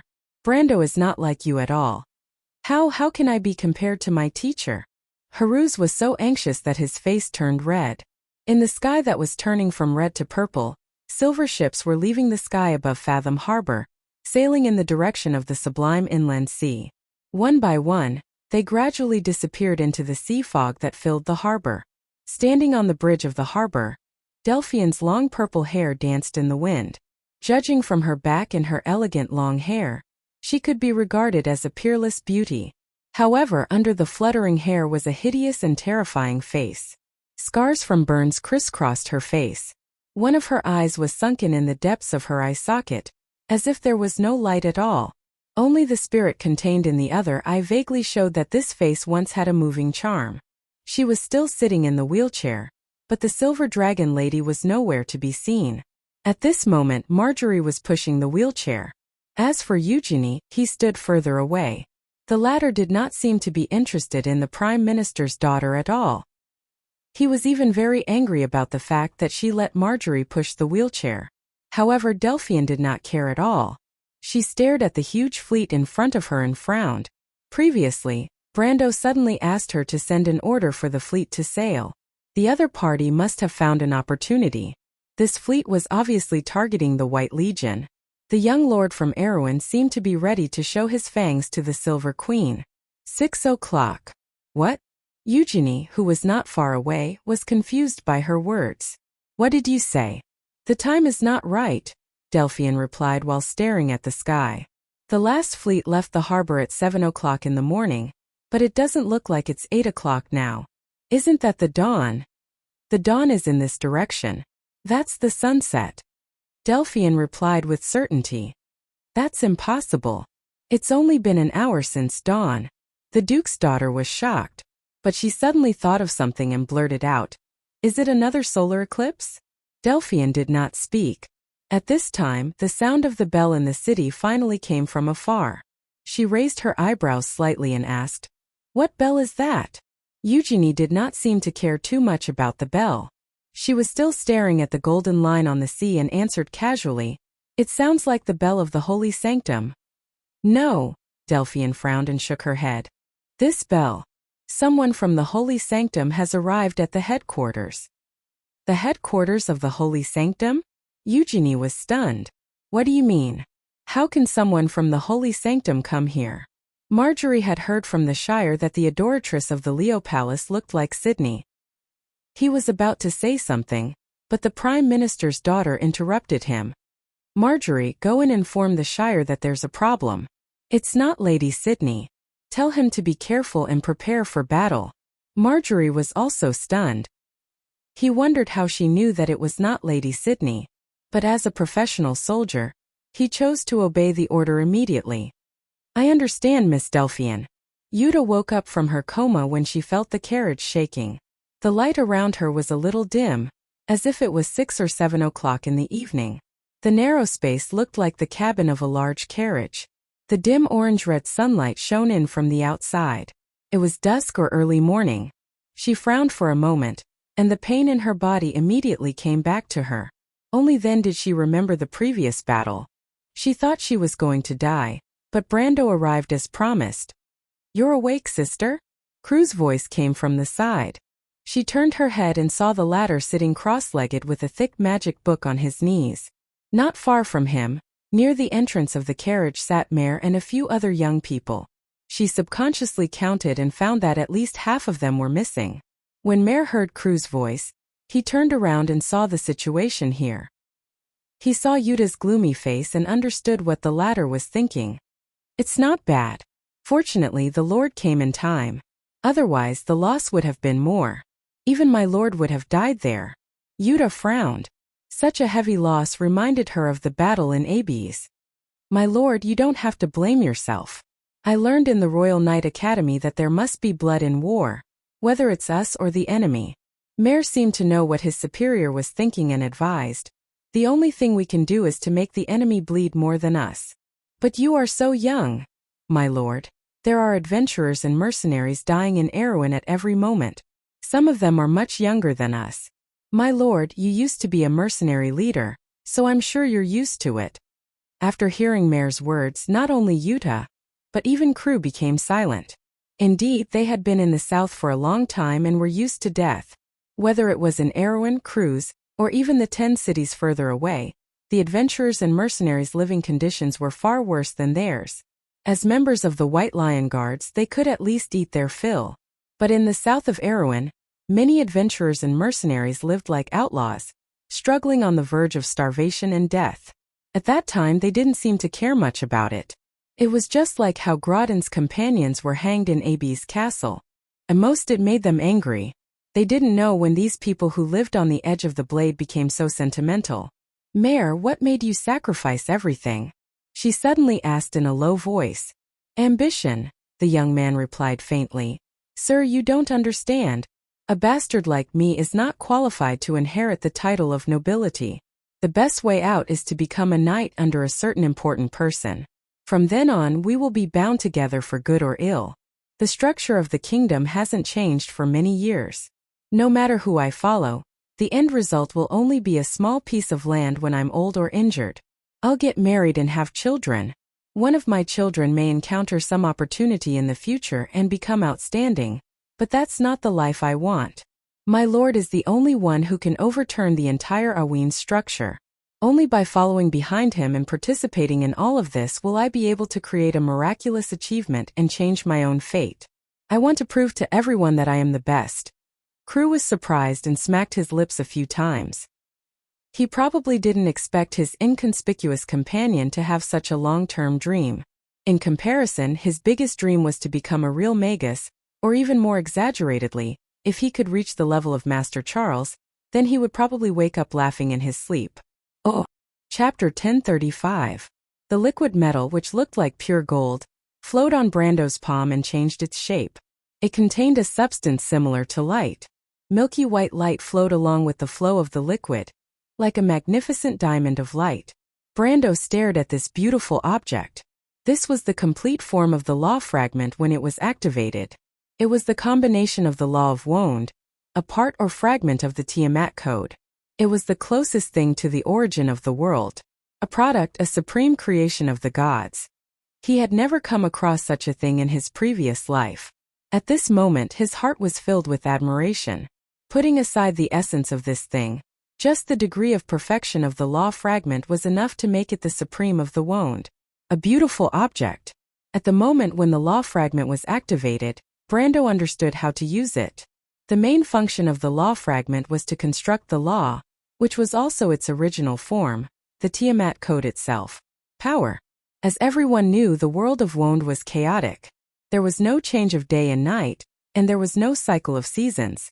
Perhaps there was still rain, snow, thunder, and lightning, but they did not follow any rules. They were just a manifestation of chaos and disorder. The law fragment created by Martha gave this world the most basic rules: the rising sun in the east, the setting stars in the west, the wind, rain and dew, and even the thunder and lightning. Therefore, the intelligent beings were able to flourish and grow in the land blessed by the goddess. When he received the law fragment, Brando naturally understood a fact, and that was the blessing of the goddess Martha. The law fragment of Tiamat no longer existed in this world. The meteor shower that mortals saw before the eternal night. This was the scene of this huge law fragment falling to the ground. But even though it was broken, the law fragment of Tiamat was still protecting this world. It was as if they were automatically activated by a mysterious force, guarding the different places where they fell. Regions. Could this be the so-called Martha's deepest love for the people of this world? Brando felt the warmth from the law fragment in his hand, and his heart was slightly touched. It felt like a mother's concern for her children. She had no choice but to leave, but she did not let go of her children in this world. Martha had written a final rule in Tiamat's law, which was to give the creatures of the wound a final chance even if everything was irreversible. However, the fact that the world had been split apart was an unchangeable fact. Brando opened his palm, and the ball of light began to rise slowly. He gave a command to the rule fragment to take back its authority, and spread it all over the surroundings of Fathom Port, from the Golden Needle Forest to the Levia Valley, from the Silver Cove Bay to Ovchin. The laws of the entire southern part of East Metz melted like snow. At Fathom Harbor, the first rays of the morning sun had just risen from the surface of the sea before they were engulfed by darkness in the blink of an eye. The residents in the harbor experienced a spectacle that lasted from dawn to dusk. A layer of gold fragments floated on the surface of the sea as if they were on fire. Delphi, Eugenie, and Marjorie saw with their own eyes that the clouds in the depths of the supreme inland sea were collapsing layer by layer. The sky seemed to have turned into a black hole that swallowed everything. On the dark curtain there were faint glimmers of starlight, but that was not the light of the stars. It was the reflection of the sea of power. 12 moons appeared on the surface of the sea. In the Levia Valley, a group of mountain people had lived on the land that led to the Latch Mountains for generations. The mountain people had erected countless strange wooden sculptures in the forest. It was said that the dark wooden sculptures that were carved with ghosts and monsters were guarding the group of mountain people. In the mountains were the heroic spirits of their ancestors. At this moment, the villagers knelt on the ground in fear. Blurry figures were passing through the forest. Those grayish-white figures seemed to have come from countless eras ago. He was the one who had been there for the past few years. They passed by the pitch-black wood carvings and walked silently into the depths of the forest. In Ovchin, a biting cold wind from the Alkash Mountains passed from the northwest to the southeast. Wherever it passed, everything withered, as if winter had arrived in advance. In just an instant the earth was covered in frost. In the city of Ovchin, the town guard stationed at the head of the city witnessed this strange scene with his own eyes. A gust of icy wind whistled from the northwest of the port. It blew over the port, and there was a loud creaking sound that sounded like thousands of pieces of glass cracking at the same time from the direction of the port. The entire sea began to freeze. The ice spread rapidly in the direction of the port and pressed down on the sailboats anchored in the harbor. The wooden hulls of the boats could not bear the weight and shattered. The sailors panicked and jumped off the boats to escape. In the castle not far from the port, a series of icicles quickly hung on the stone window. Behind the stone window, Duke Ambunal watched this scene indifferently. There was no trace of emotion in his grayish-blue eyes. He stretched his deerskin-gloved right hand out of the window. Outside, he wiped away the icicles and watched the broken ice pieces fall with a crisp sound. Outside the window, the sunny sky of the entire southern region of East Metz was dimming layer by layer. It turned from light blue to dark blue, then to a suffocating reddish-purple, and finally to a dark, lusterless darkness. It was as if the sky had been covered by a layer, a thick shroud. As the light changed, the candlelight in the room became brighter and brighter. The Duke's thin face revealed a deep outline under the interweaving light and shadows. The shoulders of his military uniform had been piled up with subordinates at some point. Snowflakes drifted in through the window. He turned around and held a bone staff in his left hand. This bone staff was very strange. It didn't look like it was made of human bone, or any familiar animal bone. The bone staff was dark red, and its surface was covered with a layer of the bone staff was covered in scaly patterns, and at the top was a huge claw. It clasped a skull tightly. This skull was not human either. It was a size smaller than a human skull. The bone was pitch black and had 3 eyes.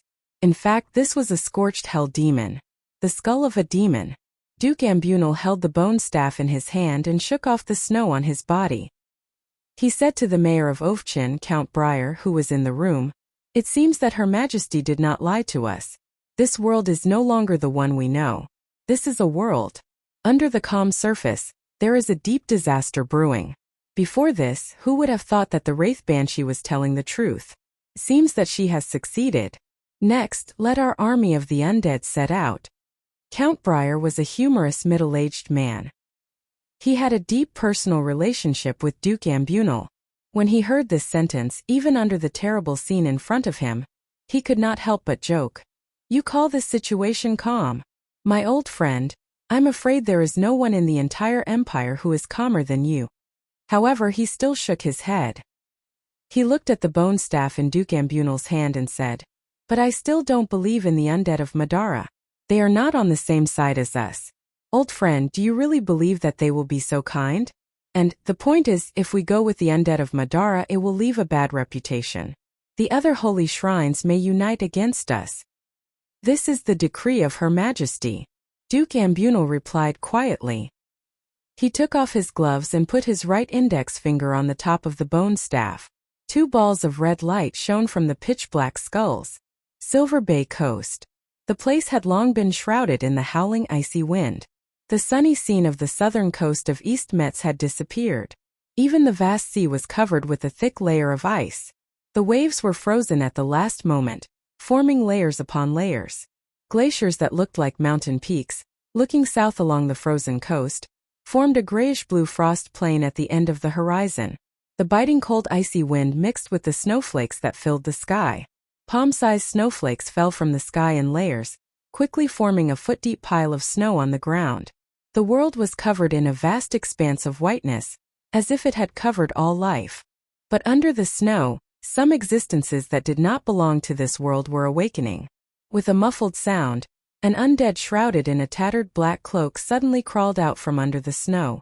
The red light of the 2 soul fires under its black cloak was particularly eye-catching. As soon as it came to the ground, the undead immediately raised its bone staff. Raising the bone staff in his hand, a forest of withered bones rose from the snow in an instant. It was a group of skeleton soldiers. The undead shook off the snow on their bodies and crawled out of the snow one by one. It was as if in an instant there was a Mimi. In an instant an army of death appeared in this world out of thin air. In Wayne Ovchin, on the main road leading to Fat Han, countless similar scenes were playing out over and over again. Ground dragons of the White Legion rampaged in the snowy night. On their saddles sat black-robed undead wizards or necromancers, accompanied by more than 10 White Legion knights or soldiers, holding ambunal in their hands. The fake bone staff in Duke Lear's hand led an army of undead under the night sky. And every undead army had only one destination. That was Fat Han Harbor. But in the Golden Needle Forest it was a different scene. The bone staff in the hands of the decaying Night Crot was also emitting a red light, but at this moment she did not have the mind to pay attention to the changes of the bone staff in her hand, because in the sky above the forest, there was a more spectacular scene. A scene. The radiance of the entire world seemed to have been sucked into the ball of light in the air. Hundreds of millions of golden threads of law flew over from all directions and gathered here. The ball of light hanging above the forest looked very much like a ball of light at this moment. The eternal small sun was rising slowly above the forest canopy. The valley and the forest were bathed in the dazzling light, even turning the forest into a silver-white color. Everyone who witnessed this scene, not only Crot but even the young men under Yuta, was stunned. They looked at Brando, who was holding the light ball with one hand, in awe.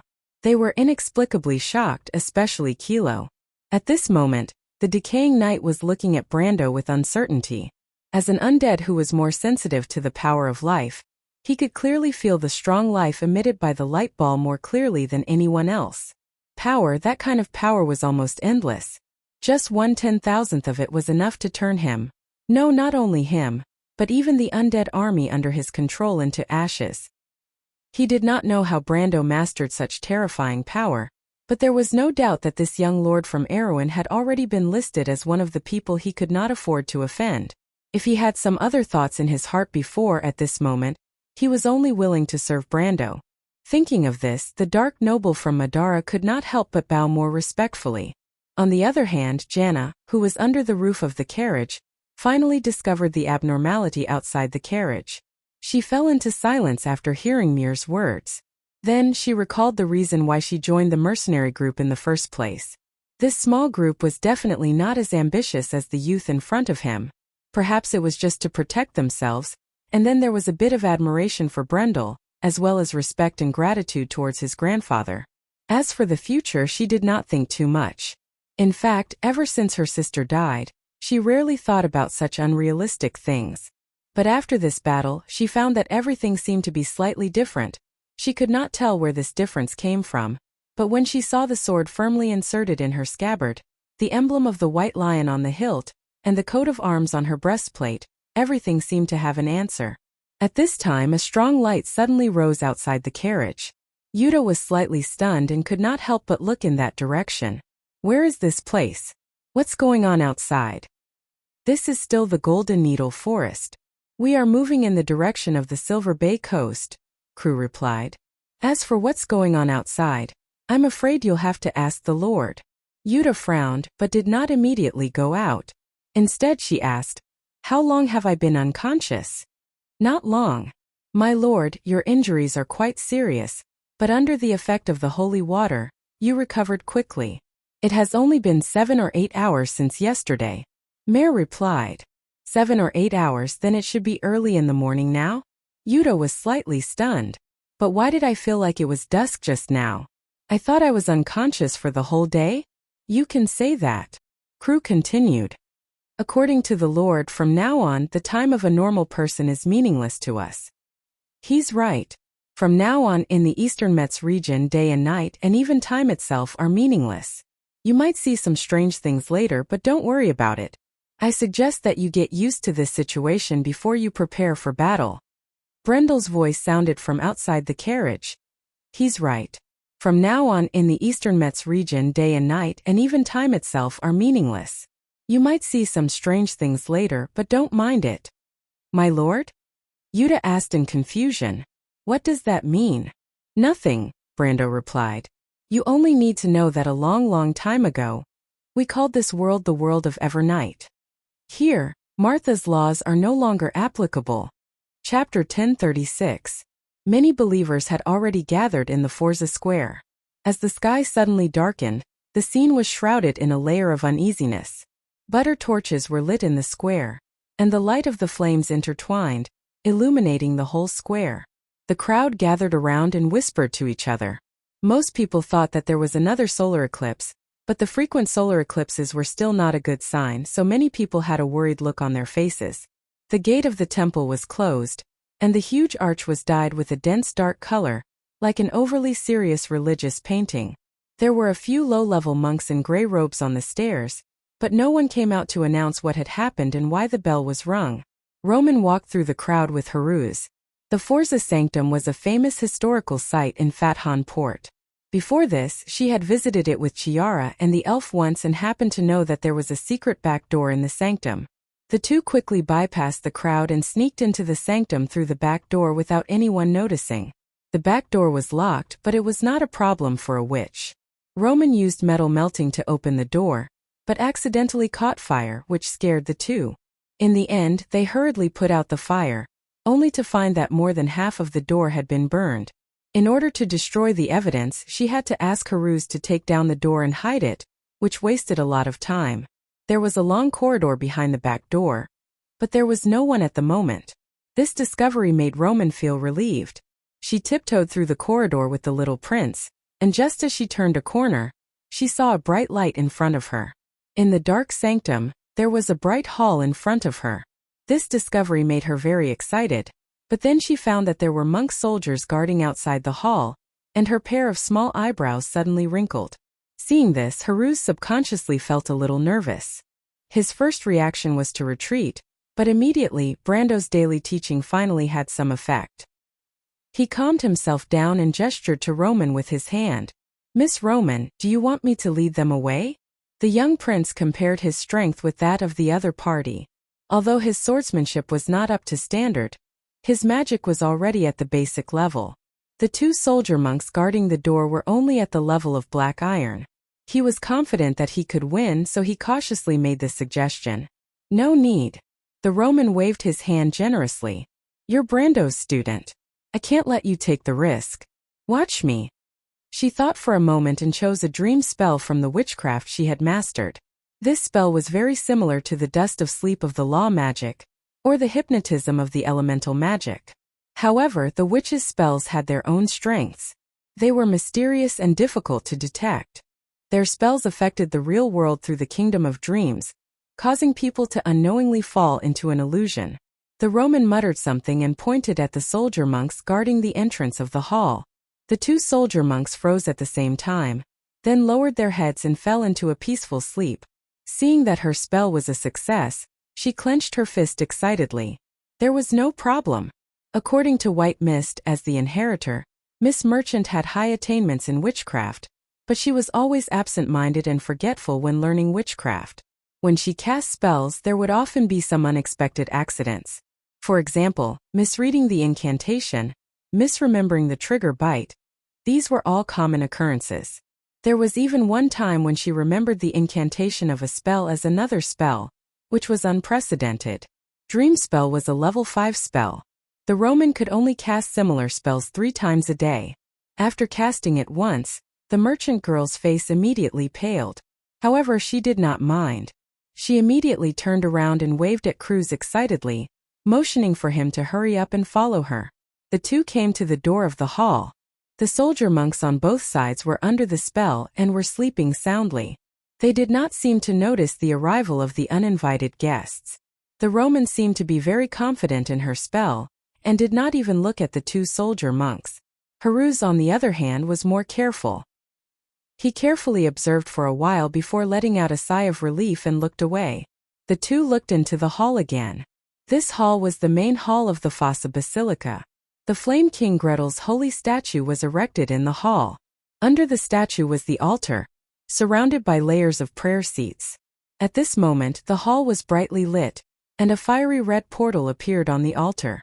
The Roman vaguely felt that this portal was similar to the door of flame she saw in Ampere Seal, but it was much smaller.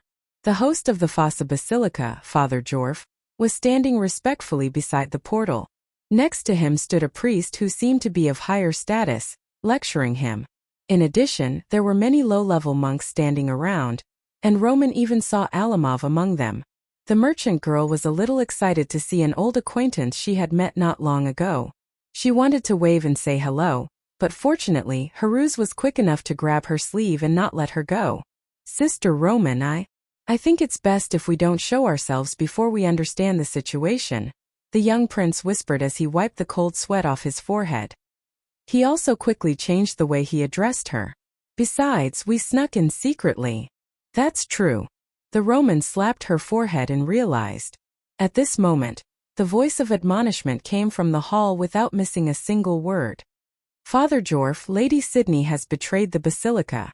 According to the information we received, she is likely to arrive at Fathomport soon and collude with the eldest prince. What? Father Jorf was shocked.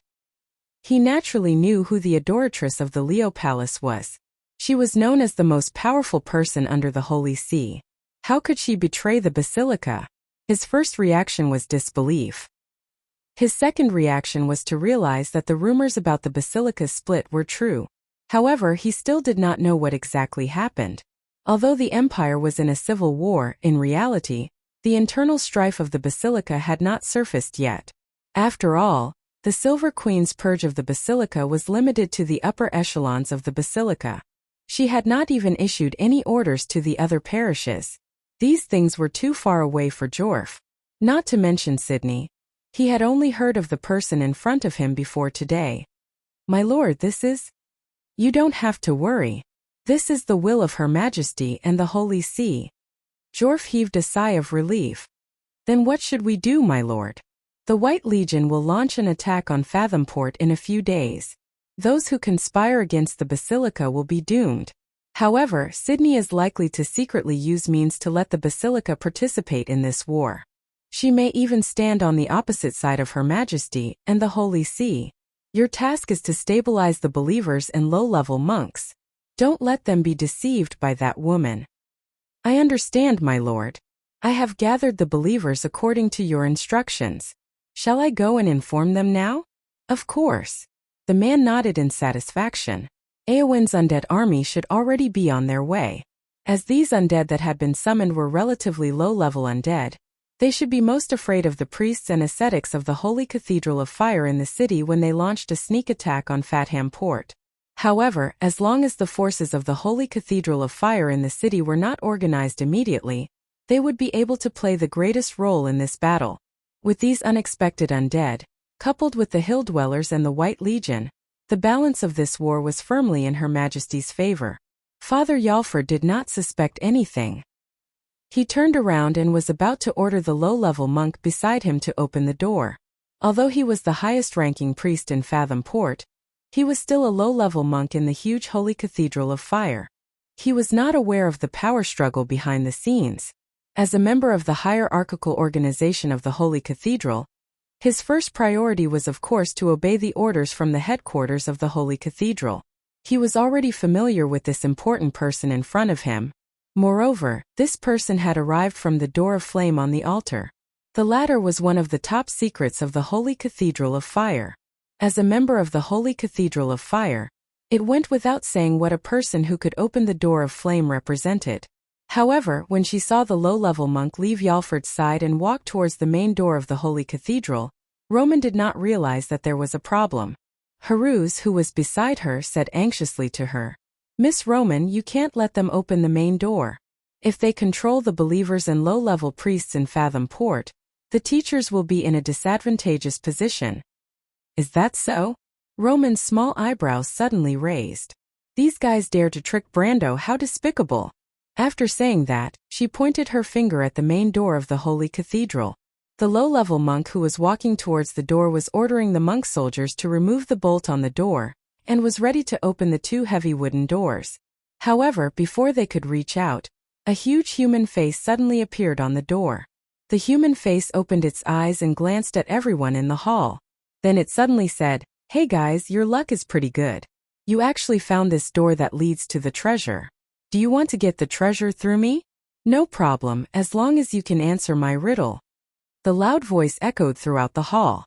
Everyone who witnessed this scene was stunned, including Roman and the young Prince Haruz. Haruz stared at the spell cast by the merchant lady, while Roman's mouth formed an O shape. "Oh my, isn't this the door sealing spell? I say, what's wrong with you guys? Don't you have any interest in the legendary treasure?" The human face on the door was still chattering, but at this time, Yalfo and the big shot beside him had reacted. "Activate the object, catch the witch." The big shot beside Yalfo saw Roman and Haruz hiding behind the side door at a glance. He roared, "Don't let her escape." Everyone turned their eyes in this direction. Among the crowd, Alamov saw Roman and Haruz and could not help but be stunned. Yalfo naturally did not remember the little girl who came to the Holy Cathedral a few days ago. He reacted immediately, pointed his finger, and a holy cage enveloped Roman and Haruz. However, before the spell could get close to the two, a transparent shield suddenly opened up on Haruz's body. In an instant, Yalfo's holy spell was cancelled out. Seeing this scene, Yalfo could not help but be stunned, but the big shot beside him reacted. "Immune to spell control? This is the new moon ring, the Erwin royal family? Catch the little boy, I want him alive." At this time, the low-level monks and soldier monks in the hall had already swarmed up. Haruz's face turned pale when he saw this scene. He could not help but tremble. "Miss Roman, what should we do?" "Run, of course." Roman was confused but not stupid. She grabbed Haruz's collar and ran back quickly. The two ran through the dark corridor in a panic and were about to reach the corner. Roman certainly knew that behind the corner was the back door of the Holy Cathedral. As long as they reached the back and went around to the square, there would be a sea of people there, and the enemy would definitely not be able to do anything to them. However, it was not that simple. There were even silver-ranked guards in the Holy Cathedral. Although her strength was not inferior to a silver-ranked warrior, she was only a witch after all. In terms of physical fitness, she was far inferior to a silver-ranked warrior. The soldier monks and monks behind her were getting closer and closer. Roman felt that her heart was about to jump out of her throat. She was nervous and excited. In front of her was the previous corner. Roman grabbed Haruz's collar and turned around the corner. Before she could react, she felt that she had bumped into something. She groaned and felt that her head was buried in something soft. She hurriedly took a step back with her eyes wide open, but she felt that her wrist had been grabbed. Ah! This gave Roman a big fright, and he hurriedly raised his head, only to discover that the person who had grabbed him was a beautiful female priestess. The other party was extremely tall, with a head of short platinum hair. Her brows were tightly knitted, and a pair of golden eyes were staring at him. Her face was full of majesty and heroic spirit. Although Roman did not recognize the rank of the robe of the Holy Cathedral of Fire, she realized that the lady in front of her was of high status. She had seen the priest who presided over the Holy Cathedral of Fossa before, and his robe was far less gorgeous than the one in front of her. Other than being clean and tidy, even the big shot of the Holy Cathedral of Fire could not compare to the one in front of her. However, she was a little nervous under the other party's stare. She subconsciously pulled her hand back, but the hand that grabbed her wrist seemed to be cast in steel and did not move at all. "You're hurting me," Roman whispered guiltily. "Roman is not a thief. Can you let us go first?" But at this time another slightly hollow voice sounded. "Miss Roman, why are you here?" Roman and Haruz were stunned when they heard this voice. They looked up in surprise and found that there was another person behind the priest. It was a female knight shrouded in pale flames. "Lady Brunhilde." The young prince cried out in surprise. "Why are you here?" "Oh." Chapter 1037. The earth was covered in ice and snow, and all living things were lifeless. The darkness seemed to be desolate, and only the occasional flash of lightning in the distant horizon could bring a trace of light to this pitch-black world. At the moment when the lightning lit up the world, a skeleton could be seen. The skeletons moved forward in this gray snowy land, approaching from far to near, covering the entire snowfield. The electric light was quickly extinguished, leaving only the light of the soul fire in the darkness, as if it was an illusion left in the field of vision. In the carriage, Jana was watching this scene silently. The undead army was crossing paths with them. This was the fifth wave of undead she had seen in such a short time, but this wave was much larger than any of the previous ones. There seemed to be an endless number of them on the snowy plains. There were tens of thousands of them. There was also a strange sound in the sky. This sound could be hidden from others but not from her. It was the sound of skeletal vultures flapping their wings.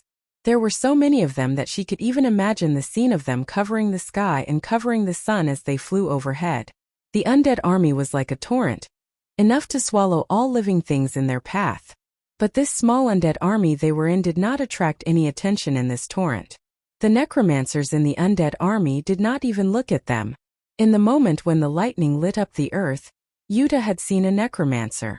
The necromancer looked no different from the low-level necromancers they had seen in the War of the Black Rose, but the bone staff in his hand was particularly different. These bone staffs looked like they were made of demon bones, and each of them looked exactly the same. They were also exactly the same as the one in the hands of the rotten knight Krot beside Brando. Yuta silently assessed and found that the number of necromancers among the undead army was far less than expected. How did these necromancers control this army? She had already keenly linked it to these strange bone staffs. Of course, Yuta did not know that she had almost guessed the truth. At the same time, Brando was also looking at the bone staff in Krot's hand. It should be a replica of the Treasure of Darkness. If he guessed correctly, the original in Duke Ambuner's hand should be exactly the same as this one. According to Haku, the Treasure of Darkness was actually created using the power of the Orb of Darkness. He could faintly feel that the bone staff in Krot's hand was emitting a gloomy and cold energy. This kind of energy was incompatible with the aura of the living. When he held the bone staff in his hand earlier, he had a very strong feeling, but he didn't expect that he could still feel that kind of energy even after the bone staff was far away from him. The power was resonating with him. Brando slightly knitted his brows. Of course he wasn't an undead, but he knew that a very high concentration of Dark God's blood flowed in his body. Now he already knew that this Dark God's blood was the power of the so-called Dark Pearl, and the power of the Dark Treasure was also born from this. Could it be that in the hands of these liches, the replica was actually not as simple as a replica, but a fragment of the Treasure of Darkness? Was that why it could resonate with the Dark God's blood in his body? He was very suspicious of this in his heart, but he didn't have the chance to confirm this suspicion for the time being. At this moment, the bone staff was in the hands of the rotten knight. Krot used the special power of the bone staff to conceal the aura of all the living around it. If it wasn't for this, the surrounding undead army would have already discovered their existence. Brando himself had touched the elemental realm, so he could conceal his aura at any time. However, Yuta and her young subordinates were completely exposed. "They're heading towards Fathom Harbor, my lord," Yuta said weakly after observing the undead army for a while. Brando nodded, indicating that he understood. "Don't we have to do anything?" "We can't do anything even if we want to. There are at least 30 to 40,000 ribs here, and there should be more behind," Brando replied. "That's true. The fleet at Fathom Harbor is enough to annihilate them. Where are we going, my lord?" Brando thought that she might not know that there were no more fleets at Fathom Harbor. Tanajal's fleet had already left the harbor before they entered the Evernight continent. However, he didn't plan to tell them the truth, lest they think too much. Anyway, there was no point in telling them the truth, and it would only increase their psychological burden. It was just a burden. He only replied faintly, "You'll know in a while." After a short conversation, the carriage returned to silence. This carriage was actually an undead, and the carriage was made of bones. The animals pulling the carriage were also 4 undead warhorses. This was originally the Lich's carriage, so naturally, it was now theirs. The undead carriage moved forward slowly in the snow. Time seemed to be meaningless in this dark world. Mare held a silver-plated pocket watch in his hand, and the hands of the watch were sometimes fast and sometimes slow, and sometimes it would even turn backwards. They saw a withered pine tree in the snow, and it experienced the whole process of growing from a sapling to a towering tree, and then withered to death. This scene repeated itself in this dark world, and after a while they became used to it. At this time, Yuta and the others finally understood what Brando meant when he said that time was meaningless in this world. Half an hour later, they encountered the 4th wave of undead, and this wave was about the same size as the 3rd wave. 15 minutes later, they encountered the 5th wave of undead, and this wave was slightly smaller than the previous 2 waves, but there were still more than 10,000 of them. After that, they didn't encounter any more undead, but when they approached the coast of the Silver Valley, Krot's undead army met a Cruz army head-on. Brando saw it from afar. He saw the flag on the opposite side. It was Cruz's White Legion, and it seemed that they were the vanguard of the White Legion. This Cruz army had about 3,000 to 4,000 people, which was not as large as any of the previous undead armies, but it was much stronger. In front of Cruz's army was the Earth Dragon Knight, and behind them was the heavily armed garrison infantry. The spears in the hands of the infantry were 3 to 4 meters long, and the black steel spearheads shone under the light of the torches. They were fully armored, and even their faces were covered. The garrison infantry was the main force of the White Legion's infantry. Their average strength was between the lower and middle silver level. Once they formed a spear formation, even a gold-level knight regiment would find it difficult to defeat them head-on. Behind them were the projectile troops, and most of them were crossbowmen and longbowmen recruited from the East Metz region. Although they didn't have any special abilities, their average strength was at least lower silver level. This is the strength of the Kurletz Empire's frontline legions. Even though Valhalla seems to be flourishing, I don't think I can defeat any of the frontline legions with my current strength. Even the irregular legions would find it difficult to win against them. Perhaps. Yuta and the others didn't have any idea, but Brando, who had experienced the strength of the Empire in his previous life, knew all too well. He could kill a team of Earth Dragon Knight effortlessly, and Grey Sword Saint Mephistopheles could do the same or even better. But what was the result? In fact, his famous teacher in history was also hunted down by the Empire and had nowhere to hide. After reaching the pinnacle of the law, or even stepping into the extreme planes, an individual's strength could reach a terrifying level. They could even change the course of a war and become a strategic force of a country. But that didn't mean that after reaching that level, an individual could rival a country, let alone the Cruz Empire. After all, although there weren't many people who had stepped into the extreme realm, there were still a few in the Empire. Silently watching the Cruz Empire's army approach, Yuta and the others in the carriage also fell silent. The gap between the White Lion Guards and this terrifying army was obvious. For the current White Lion Guards, the average strength of the NCOs and elites could barely reach silver level, but most of the soldiers were still in the iron rank. Compared to the White Legion, whose average strength was in the middle to lower silver level, and whose NCOs and knights were above gold level, there was a difference of a whole level. And this was only the White Lion Guards. If the White Lion Legion in the north and the other legions of the kingdom were compared to the White Legion, there was no comparison. If the current White Lion Guards and the White Legion were like the difference between the reserves and the regular army, then the other legions were like the inferior bandits and bandits. They were not even soldiers or guards. Facing such an army, even with the addition of the Buga fleet, the chances of winning were at most 50%. After all, the ones controlling the fleet were the Erewhon people, whose average strength was weaker, and the high-level wizards in the fleet were far from enough. According to Yuta and the others' knowledge, each of the 4 major legions of the Empire, each of them had their own exclusive air force. Brando glanced at the silent female mercenary leader and her young men and guessed what they were thinking, but he did not intend to comfort them. Sometimes it was good to let them recognize the gap between them. The demonic wave was affecting the world, and from this moment on, everyone would have the same opportunity. Only by recognizing the gap between them would they have the motivation to catch up. The vanguard of the White Legion quickly approached. The Drake Knight in front of them was the first to discover the undead army. They immediately left the group and rushed in this direction. It was not until they were a short distance away that the Drake Knight stopped and questioned Krot loudly. "Don't reply," Brendel whispered. "And don't expose our existence." Brendel stopped him immediately. "Don't answer," Brendel whispered. "And don't expose our presence." No problem." Krot was a little scared. Although she was an undead, she was not brainless.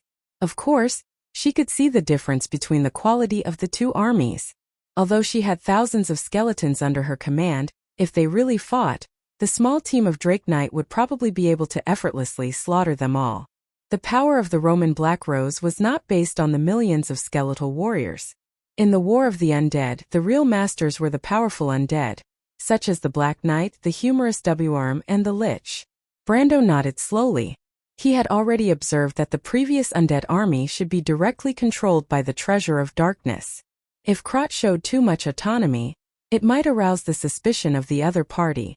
Now the best thing for them to do was to move forward. These Crew's Knight must be rushing to the front line.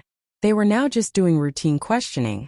As long as Krot did not do anything threatening, the other party would not have too much of a reaction.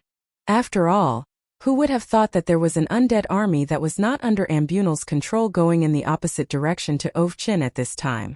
In this plan, the Erewhon people in Fadan Port should not even know about the existence of the undead. Yuta, Mare, and the others retreated into the carriage. The undead carriage was shrouded in a thick death aura.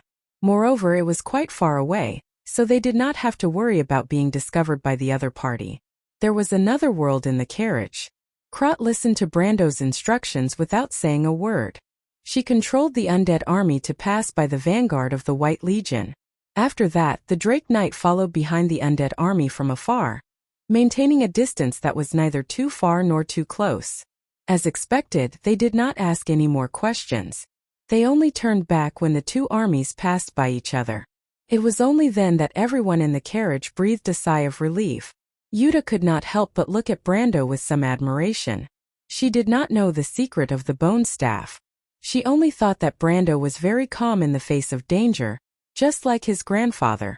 Not long after that, they encountered the main forces of the White Legion one after another. However, the 2 situations were not too different. After all, no one would have thought that there would be a rebel army in the undead army.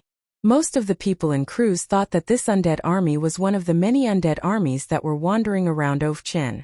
However, humans were not used to dealing with the undead. In fact, most of the officers of the White Legion did not know the details of the deal between Her Majesty and Madara.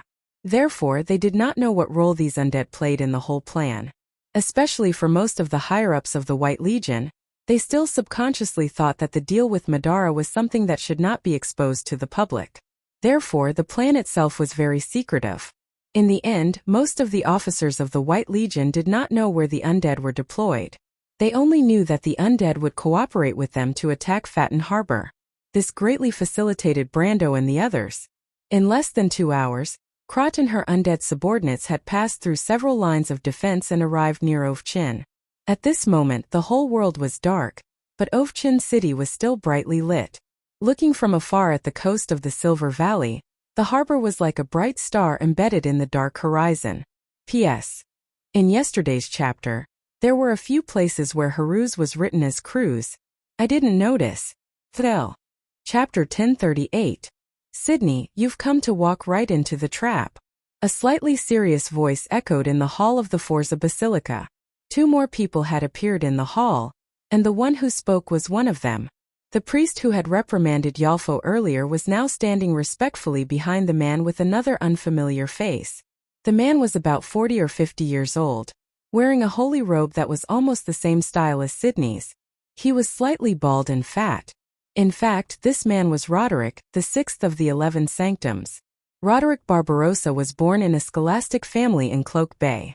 When he was young, he was favored by the previous generation's great priest, Bishop Mekiyuri of Cloak Bay. Later, he was promoted to the upper echelons of the sanctum and was known for his hymns. He once attacked the cultists in Ambroli and was mercilessly awarded the title of Iron Bishop.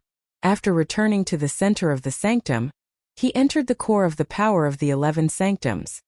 He looked very young, but in fact he was not much younger than Vala.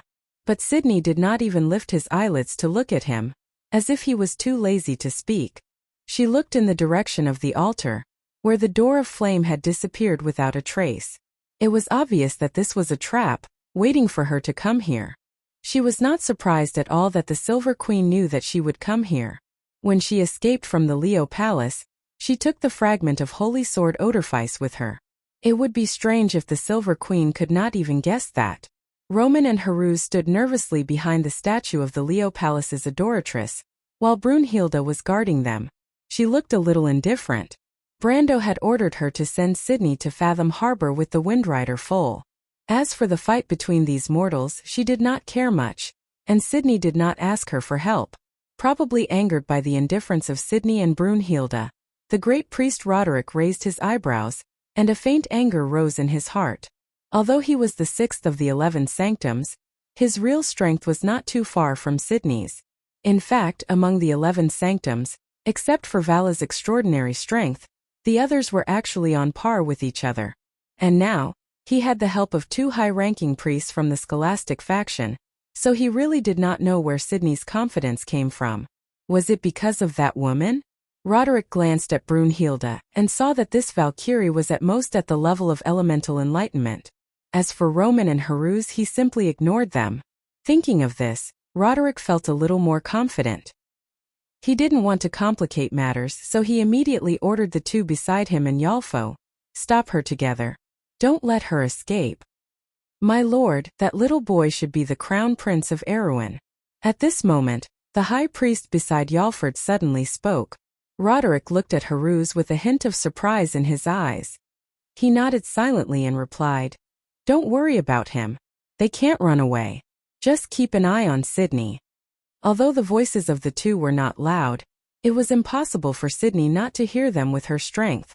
However, she acted as if she did not hear them and stood there motionlessly, as if she was going to watch Roderick make his move. Her attitude angered the holy eulogist from the center of the holy cathedral. Roderick let out a cold snort from his nose and chanted in a low voice, "Supreme Flame, my Lord King, please forgive the folly of the mortal world.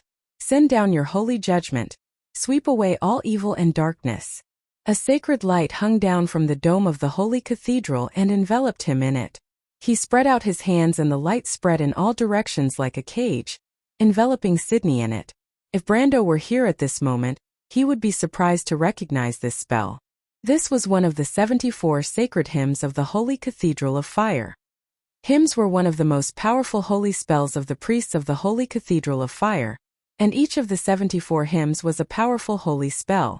They were both judgment and truth, containing unimaginable power. The spells of the gods that mortals spoke of were, in fact, the spells of hymns. Furthermore, hymns were Roderick's forte. Among the 74 hymns, there were long ones and short ones. Among them, the Admonition hymn, which was known as the strongest holy spell of imprisonment, seal and boundary, had 144 lines. An ascetic with profound teachings would be able to perform this holy spell in a short 7 lines. However, Roderick's first move was a shocking 4-line hymn.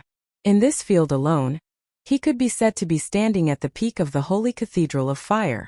Perhaps no one, including Vala, could be compared to him. At the same time as Roderick cast the spell, the 2 scholastic masters beside him flanked Sydney at the same time. They each took out a scepter with a cross head. This was the cross scepter of the Holy Cathedral of Fire, a very powerful holy weapon, and also a symbol of their status. Bishops of their level were usually called Bishops of the Cross. In the Holy Cathedral of Fire, the strength of the Bishops of the Cross was usually between elemental activation and elemental enlightenment, depending on the individual's strength. In most areas, the level of the Bishops of the Cross was actually not at this level, so most of the Bishops of the Cross were actually scholars who were very knowledgeable in holy spells and religious knowledge. Being attacked by Praise the Saint Roderick and two scholarly scholars at the same time, there was probably no one in the Holy Temple other than the Supreme Vala who could escape unscathed. But at this moment, Sidney didn't seem to feel the slightest bit of danger. He just stood there quietly, staring at the two scholarly masters and Roderick's holy spell with a cold and disdainful gaze. Is he crazy? Roderick looked at the scene in disbelief.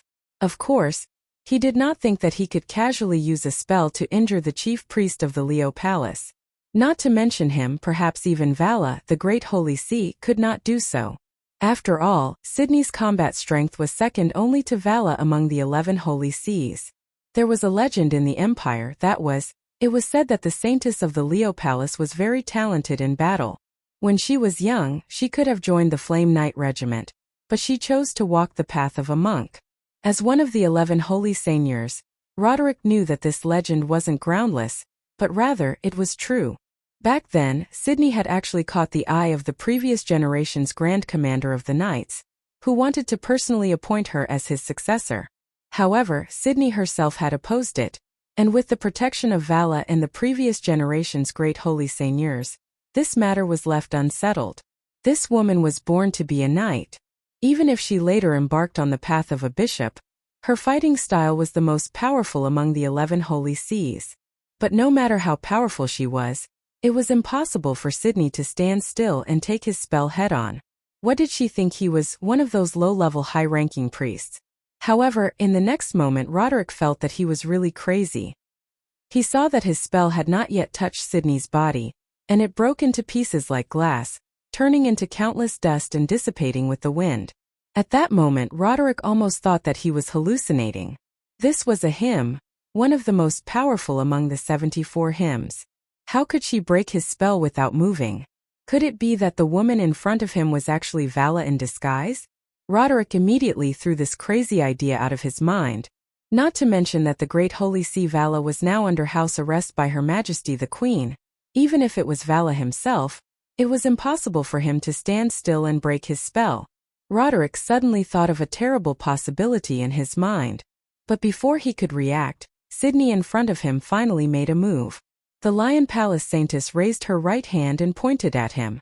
It was the simplest third circle holy spell, Ray of Radiance. A white light shot out from Sidney's fingertips and went straight to the Praise the Saint Roderick. This holy spell was quite popular among the low-level priests because it was the most effective attack method below the fourth circle. However, in a battle at the level of the Holy See, this spell was tantamount to a joke. Not to mention that Roderick had countless means to counter this spell. In fact, even if he did not react and let this spell hit him, this mere third circle spell may not be able to break through his will barrier. At this moment, Roderick felt an extremely dangerous aura from this spell. In an instant, he set up 3 or 4 protective spells around himself. As if he was afraid that he could not block this third circle spell, he desperately retreated. In the next moment, under the watchful eyes of everyone in the hall, a terrible scene happened. This simple ray of light was like the legendary Holy Spear. It actually pierced through all the protective spells in front of Roderick. Under everyone's shocked gaze, the white ray of light did not trigger the Praise the Saint Roderick's will barrier at all. It easily pierced his fat body and pierced his heart. One of the 11 Holy Sees of the Holy Cathedral of Fire, the Praise the Saint Roderick, widened his eyes as if he could not believe that he would die so easily. Then, endless darkness shrouded his consciousness. When Roderick's body fell to the ground, it suddenly burst into flames in an instant as if it was swallowed by the holy fire. The whole hall was silent, and no one reacted for a moment, including the countless monks present, including Jorf, and the 2 scholastic masters. The 2 scholastic masters had stopped in their tracks. They looked at Sidney, the Saintess of the Leo Palace, as if they had seen a ghost. For a moment they could not advance or retreat. Should they continue to attack? This was obviously not a wise choice, but if they wanted to escape, where could they escape to? How strong was Roderick? Even he had been reduced to ashes by a mere third circle spell, let alone them. But after all, the two of them were monks with profound attainments in doctrine. Soon they thought of the possibility that Roderick thought of before he died. Their faces changed at the same time, and at the same time they looked at the indifferent Sydney. But this time Sydney did not look at them at all. She directly said to all the low-level monks of the Holy Cathedral of Fire in the hall, "Immediately open the door and gather everyone. I want to speak." Yalfo seemed to have just reacted. He looked at Roderick's ashes on the ground in disbelief, and then looked at Sydney. He could not help but stutter, "Miss Sydney, you?" After saying this, the host of the Forza Sanctuary regretted. Even Roderick was dead, what right did he have to ask such a question? There was no doubt that this she-devil was going to do something to him soon. But thinking of this, Jorf suddenly found courage, probably because of the mood of a broken pot. He suddenly raised his head and said loudly, "Lady Sydney, since you have betrayed the Holy Cathedral, then you are no longer a Holy See of the Holy Cathedral of Fire. Therefore we did not listen to your orders. The Forza Sanctuary will never bow to any infidels." With these words the entire Forza temple actually fell deathly silent, so quiet that even the drop of a pin could be heard. Everyone in the surroundings looked at him like he was a madman, including the two masters of the academy. Their gazes were filled with both mixed feelings and admiration. "Your courage is commendable." But Sydney did not seem to be angry. She only said calmly, "But I am not the one who gave you the order. There is not much time left for Fathom Port. I hope you will not waste it."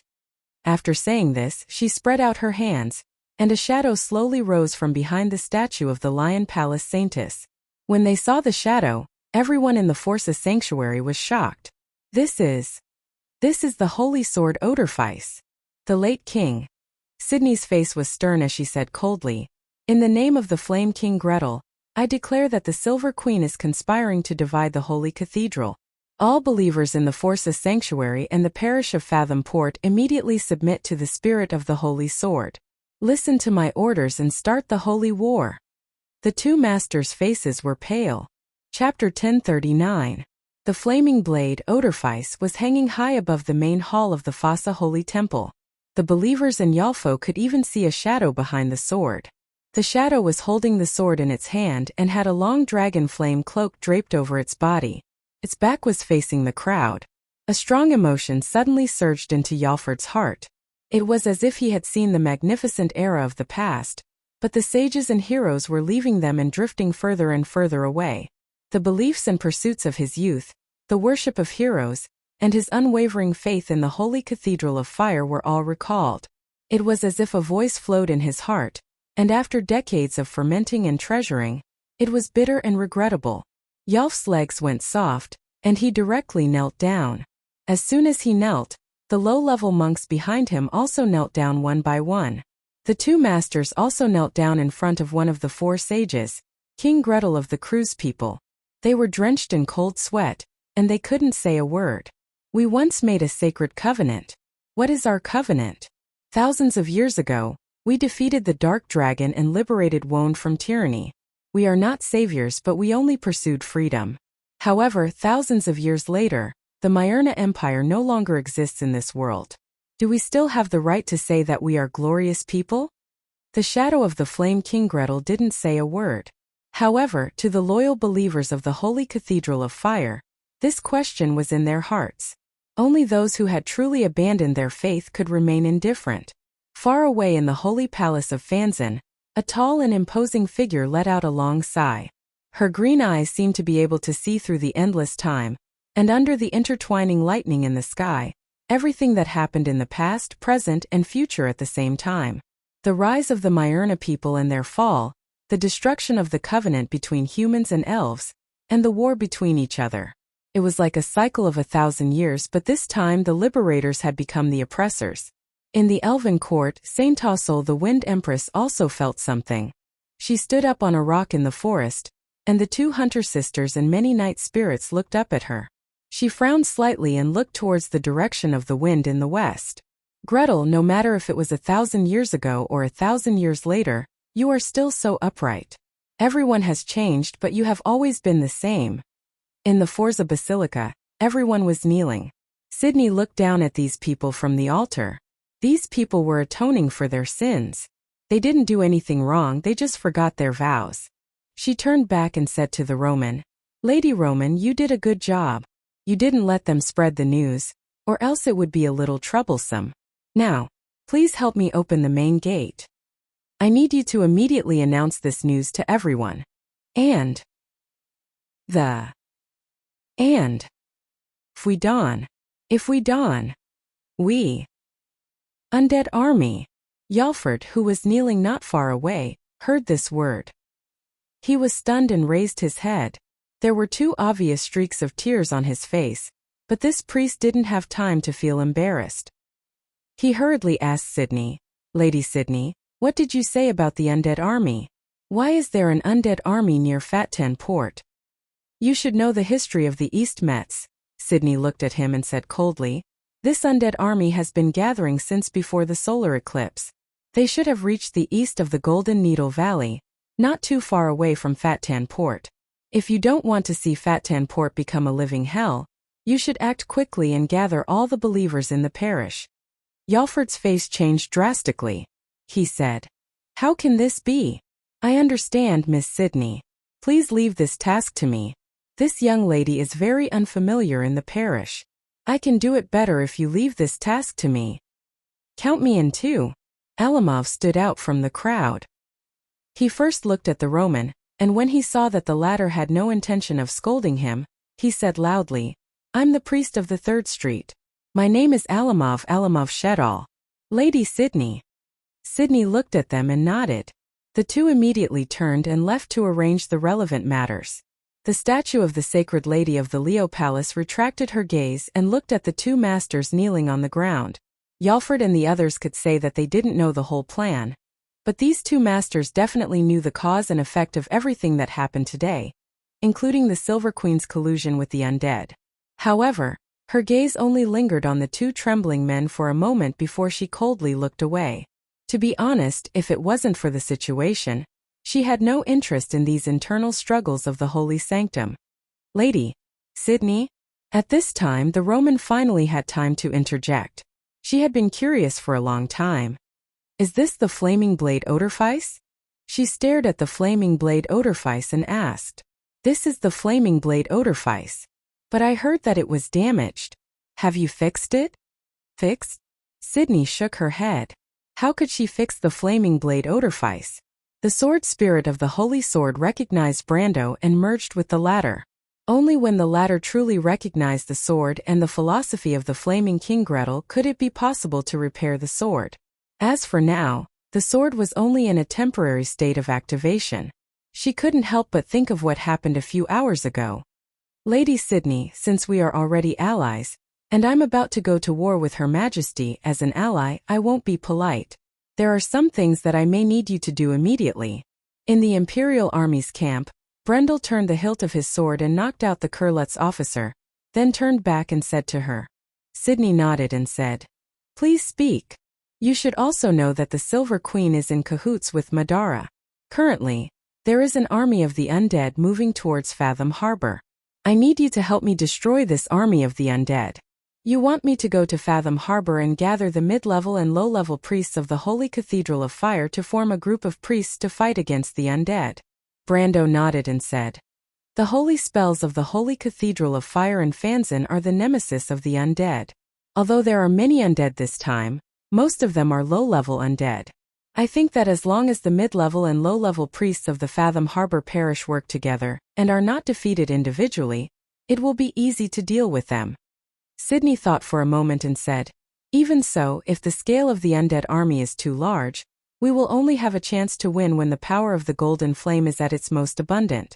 But the undead will not fight us in broad daylight." "That is not necessarily true." Brando took out a gemstone shaped like an agate and waved it in front of her. "They will definitely attack Fathom Harbor during the day. Promise you that." Sydney frowned and nodded silently. "There is a second thing, Miss Sydney," Brando said again. "What is it?" This matter is about you. Does Her Majesty know that you took away the fragment of the holy sword Oderfice? Brando asked. That's why she wants me to stay, Sydney replied calmly, as if he was talking about something that had nothing to do with him. I know what you want to say. You want to ask if she will send someone to stop me at Fat Ten Port? Yes, because the Holy Cathedral of Fire still has the secret of the Door of Flame, right? Brando nodded. I think she will send someone. Who do you think it will be? In the Holy Cathedral of Fire, there are no more than 10 people who can suppress you, right? Among them, the Great Holy See of Vala must be excluded. Caesar is on your side, so he should also be excluded. Among the remaining people, if the Flame Family Knight Regiment does not take action, then there should only be 2 or 3 people who can be chosen. Brando immediately analyzed. Sydney looked at him with some surprise. I didn't expect you to know so much about us. It seems that Her Majesty has underestimated you. Miss Sydney, you and I are not people who like to talk nonsense, Brando interrupted her and said. Who do you think will come? Roderick Barbarossa, Sydney replied with certainty. Brando was slightly stunned. The candidate in his heart was actually Roderick, and the other candidate was the Holy One Maddie, but he was not as sure as Sydney. He could not help but look at the statue of the Sacred Lady of the Leo Palace with some curiosity. The latter seemed to have seen through his thoughts and explained, the most loyal person to Her Majesty is Roderick. This is a matter of great importance, so she will definitely let Roderick take action. Besides, Roderick is good at hymns, and this type of holy spell is very effective against me. Brando nodded. Sydney inherited the blood of angels and was good at close combat, and hymns with more control abilities were indeed very effective against her. How do you plan to deal with him? He asked again. Actually, as long as His Majesty notifies his men now and orders them to closely monitor the Phocea Holy Cathedral, and not give them a chance to open the Door of Flame, it will be fine. Sydney replied. If I'm not wrong, Grey Sword St. Mephistopheles should also be in Fathom Port. Brando shook his head. No, Miss Sydney, my teacher is no longer in Fathom Port, and this choice is not good enough. If you believe me, I suggest you let Roderick come to Fathom Port and kill him. I can provide you with evidence to prove that he is colluding with All for One. Brando remembered that in history, Roderick was found to be colluding with All for One after the calamity of wolves. Although he was not a member of All for One, he used his cooperation with All for One to eliminate dissidents in the Holy Cathedral of Fire. He believed that this cooperation definitely did not start after the calamity of wolves, and some clues should be found in this era. But Sydney interrupted him. There's no need for that. You want to kill Roderick? Brando was slightly stunned and looked at her with some surprise. So you already knew? To this question, Sydney did not choose to answer but only said lightly, It's not difficult for me to deal with Roderick, but it's impossible to kill him. Besides, he definitely won't come alone. The lowest level of the Door of Flame in the Holy Cathedral of Fire can teleport 2 people who are about the same strength as Roderick. He might have brought 2 high-ranking priests with him. It's not that easy to kill him. But it's not impossible, right? Brando heard the hidden meaning in her words. Sydney nodded. I need your help. Me? I need you to give me a part of the soul of the Holy Sword. The soul of the Holy Sword? Brando reacted. You want to restore Oderfice? Not really, Sydney shook her head. But as long as I have a part of the soul of the Holy Sword, I can temporarily activate it. The Holy Sword Oderfice and the Flame King Gretel are the source of the faith of the Holy Cathedral of Fire. They are supreme beings. With their blessing, no holy spell of the Holy Cathedral of Fire can defeat me. Brando was silent for a moment, then whispered, I have never felt the existence of the soul of Oderfice. Can I do it? You can do it. Then I understand. With a creak, the main door of the Holy Cathedral of Fossa was pushed open from the outside, and only then did Sydney recover from her thoughts. Then she heard the crisp voice of the Roman. Marjorie, you're here too? Miss Roman, why are you here? What's going on? The one who strode in from the main door was Sergeant Marjorie. It was Sydney's first time seeing this young man, but she immediately saw Yalfo and Alamov outside the main door. Many believers were gathered behind them, and it seemed that the 2 of them were quite efficient. They had already informed her of what she had asked them to do. Marjorie, this is Lady Sydney. The Roman thought for a moment, probably thinking about how to introduce the statue of the Sacred Lady of the Leo Palace. She's very powerful. But Marjorie had already learned from the Shire and Brando that this priestess of the Holy Cathedral was from the upper echelons of the Holy Cathedral. In fact, he knew more about this priestess than Romaine. He nodded to her and looked around. When he saw that the situation in the Holy Cathedral was not out of control, he sighed in relief. Lady Sydney, did you gather these believers? Although the situation was a little different from what he had imagined, Sydney did not deny it. She only nodded and said, "Yes, I believe you already understand the situation at hand. I want to take these believers away immediately. Is that okay?" Marjorie shook his head. "No problem, the Lord has already given us the order. But do you need any help, lady?" "No," Sydney replied. "You just need to do your own thing. Guard the gate well, and don't let any undead in." "I understand." The Roman looked at the two of them with some boredom. She turned her eyes to the side and was pleasantly surprised to see the animated gate of the Holy Cathedral of Focia giving Erwin a hard time. "Hey, young man, have you figured out the answer to this question? You don't look that stupid. Is your brain filled with moldy flour?" "No," Haruz frowned and pouted. "Mr. Daimon, it's because your question is too difficult. How can I guess what you're thinking?" "Well, let's change the question. Then please ask Mr. Gate. Can you guess my name?" Chapter 1040.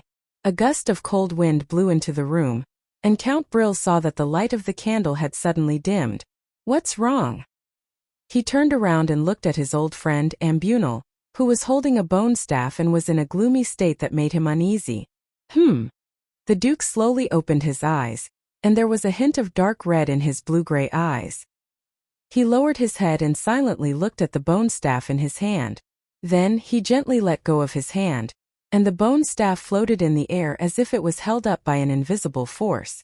Count Brill frowned as he looked at this scene. He did not like this thing. No owner of this dark treasure in history had a good ending. He also did not like the undead of Madara. This battle would bring considerable trouble to his territory. Although the Silver Queen would compensate him accordingly, he was more worried about his old friend. He felt that his old friend had become much gloomier these days. But the Count understood that his old friend was a soldier, and he was just the Lord of Ovchin. There were some things that he could not interfere with. Duke Ambunal suddenly stood up from his chair and turned to the stone window. He left the staff, which was shrouded in black smoke, floating up and down. Outside the stone window was half of a Vezin port, which was now completely frozen. He looked beyond the city wall and saw the winding Silver Valley coast in the dark. "What's wrong, old friend?" The Count felt that the temperature in the room seemed to have dropped by a few degrees, and he could not help but ask. He saw that even the fire in the fireplace had dimmed, and the burning flames had turned into small flames. "There's a small problem," Duke Ambunal replied gloomily. "I suddenly feel that I can't sense one of the bone staff." Outside Ovchin City, the undead army was standing still.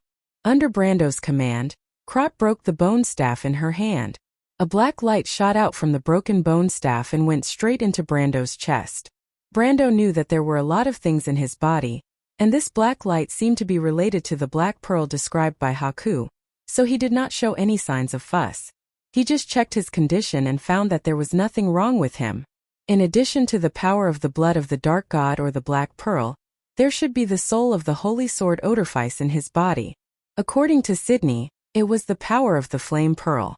However, these two powers existed in his body at the same time without any sign of conflict. In fact, between these two powers, Brando could not feel the existence of the blood of the Dark God at all except for its influence on the elemental pool. It was the same for the soul of Odorfice. He only felt its existence when he transferred the latter into the fragment of the flaming blade.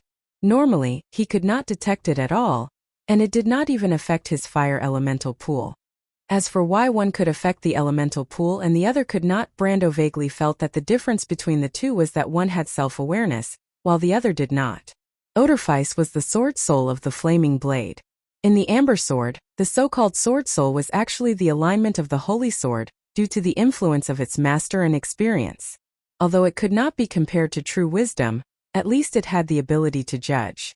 The black pearl, on the other hand, had been in a state of being divided into two for a long time, and the part controlled by the black pearl was obviously smaller. As for the blood of the dark god, another way of saying the power of the black pearl, that was injected into his body at the beginning, it was even thinner, and there was no possibility of it having self-awareness and self-judgment. The power of the black pearl and the flame pearl was obviously very unique, and they were different from any power Brando knew of. In Wound, most of the power and energy was shown on the outside, and it would actually increase your energy level, which was the energy level OZ. It would change your external or internal strength, such as the 3 pillars of the body: strength, dexterity, physique, or the 3 pillars of the soul: perception, will, and bloodline.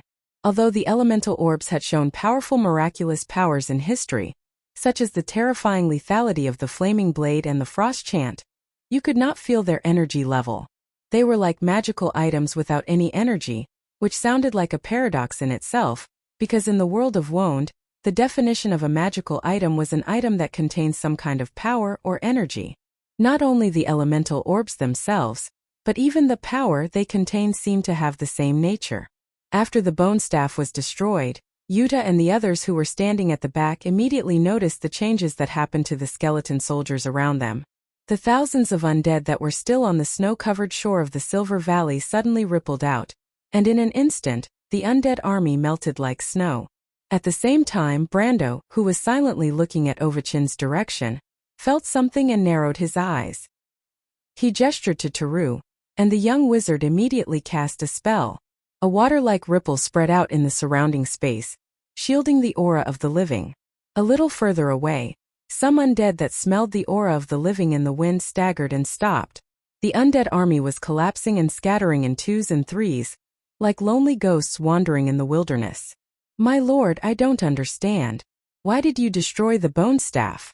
Isn't it better to order the undead to attack the harbor? Although they are weak, they can at least be used as cannon fodder, right?" Teru looked at the scene in front of him in confusion. Brando smiled and shook his head.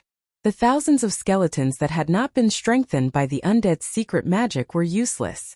He did not need such a weak attack. He only sneaked in to confirm one thing, and now he got the answer. Ovchin Port was not a military fortress like Fatine Port. As an important commercial port in the northern Sublime Inland Sea, after hundreds of years of development, the size of the port was no longer what it used to be. As the city area expanded, the merchants in the port had long torn down the outer walls. In the hinterland of the empire, the area with the most stable order and the White Legion's garrison, Ovchin did not need these defensive facilities. For the sake of tax revenue, the city's ruler, the Brill family, chose to acquiesce to this behavior. As the city expanded, Ovchin gradually crossed its original border, the Turquoise River, and formed 2 districts on the east and west of the river. The eastern district was the Old District, and Ovachin's earliest city gate and wharf were on the east bank of the Turquoise River. The western district was the New District, and there were neatly organized workshops and handicraft workshops, as well as 2 markets. It was worth mentioning that Ovachin's newly built Fort Kongwei was also located in the northern district. This fort stood on the north bank of the Turquoise River, and it was like a silent, dark ghost in the midst of the lights on the north bank. At this moment, Brendel felt a strong calling coming from the fortress. There was no doubt that the treasure of darkness that White spoke of was located in this fortress. It indeed had some sort of control over all the fakes that were created using its power. If that was the case, then Duke Ambuner, who was in possession of it, should not be too far away. He easily suppressed the impulse in his heart. For him who had more than 2/3 of the power of the Orb of Darkness, the so-called Treasure of Darkness in Duke Ambuner's hands was not even worth mentioning. Ambuner should have already discovered his existence. But it was too late. Brando took out a gem-like object from his bosom. This gemstone was dull and crescent-shaped, like some kind of feldspar or obsidian. He only took a glance at it and threw it forward. The gemstone drew a flat arc and landed on the beach. However, there was no sand on the beach at the moment, only thick layers of snow. The gemstone sank deep into the snow. Above his head, the sky was dark and the 12 moons were dim. In just a few hours, the outer sea of the Sublime Inland Sea seemed to have completely changed. Lightning flashed and thunder rumbled on the surface of the sea, and the intertwining lightning reflected a ferocious scene. The entire sea seemed to be boiling, and in an instant huge waves of hundreds of feet in the shape of mountains rolled up and surged down. One after another, it was like moving mountains or giant beasts were slaughtering each other. Far in the horizon, glaciers froze the coast, and the ice field extended all the way to the depths of the sea. Huge icebergs floated on the raging sea, cracking, freezing, and then disappearing into the depths of the darkness. The entire sky and earth were shrouded in a curtain of rain. The line of rain that fell from the sky blurred the line between the sea and the sky, blurring the entire world together, forming an impenetrable world of water. However, a silver fleet was sailing through the curtain of rain. On the breaker, the wizard on duty, Telman, was somewhat uneasy about what was happening on the surface of the sea. Mortals often thought that wizards were omnipotent, and that nothing could surprise or frighten them. However, this was often not the case. Telman was 21 years old this year. Before becoming a wizard, he was actually the son of a farmer in Tanajul. He was fortunate enough to learn a few words from a wandering wizard, and because of that, he was chosen by the first batch of students in the Shire Wizard Tower and became the third batch of students in the Shire Wizard Tower. He was very smart and learned very quickly. A month ago, he became an apprentice wizard. Later, he was chosen by the Buga to become one of the official wizards on the newly built escort cruiser, the Breaker. Although he had the title of an official wizard, in reality, Telman was still a half-baked apprentice wizard. He had not learned much and was far from the real apprentices. The wizards in the Wizard Tower usually trained an apprentice for 5 years. Although the apprenticeship of the Buga wizards was short, it usually took them 10 years or more before they were officially exposed to magic. In other words, they were exposed to the basics of magic from birth. Therefore, although Telman had a preliminary understanding of the world of magic, he was still far from being exposed to the real world. What was the world? It was a difficult question for many wizards who had seen a lot of things, let alone for Telman, who was still a novice wizard who was still a farmer's son. He looked at the scene in front of him with some fear, as if he saw the end of the world. In fact, he was not the only one who thought this at the moment. On the entire ship and even the entire fleet, there were many people who had the same thought. What was happening in front of them was beyond their understanding of the civil war of the Empire, or even the scope of the Holy War. At this moment, many people had a vague idea in their hearts. Perhaps this time, the 4 holy cathedrals were really in trouble. They did not know that this speculation was accurate, and the consequences were far beyond their imagination. Before the fleet was formed, the temporary military management and training that the Bugas had requested finally worked. That was why Telman did not have the mentality of running away at the last minute. At least he remembered what he was currently shouldering, and what the responsibility of being the vanguard of the fleet was. Suddenly, the crystal ball in front of Telman lit up and flickered slightly. When he saw the words on the crystal ball, he was so shocked that he jumped out of his chair and even stepped on one of his boots. But he did not have the heart to pick it up. Instead, he immediately rushed out of the room barefooted. Behind the young wizard, a small line of numbers on the crystal ball was shining. X 3321, Y 4211, Z 0311 swoosh swoosh swoosh swoosh. A series of low and uniform footsteps echoed on the snow in the dark. The rustling sound lasted for a long time before it finally stopped. Outside Fattanport was a cliff mountain road that was easy to defend and difficult to attack. At the end of the mountain road, there was an inward valley. In clear weather, looking into the valley from the walls of the fortress outside the port, one could often see for miles. But at this moment only darkness could be seen. But if one looked carefully, one could see faint flashes of light in the darkness. In Erewhon, the veterans of Bucci and Karsuk only needed one glance to be shocked and recognize that it was the unique light of the soul fire of the undead army when they were marching. But at this moment, the troops stationed in the fortress were only port guards who took orders from Baron Ludwig. These soldiers had not even seen bandits before, let alone the undead. Death seemed to be closing in on him silently. Sock stared coldly at the progress of the undead army in the snow. With the help of the dim light, he could see a large group of undead approaching the fortress wall on the cliff.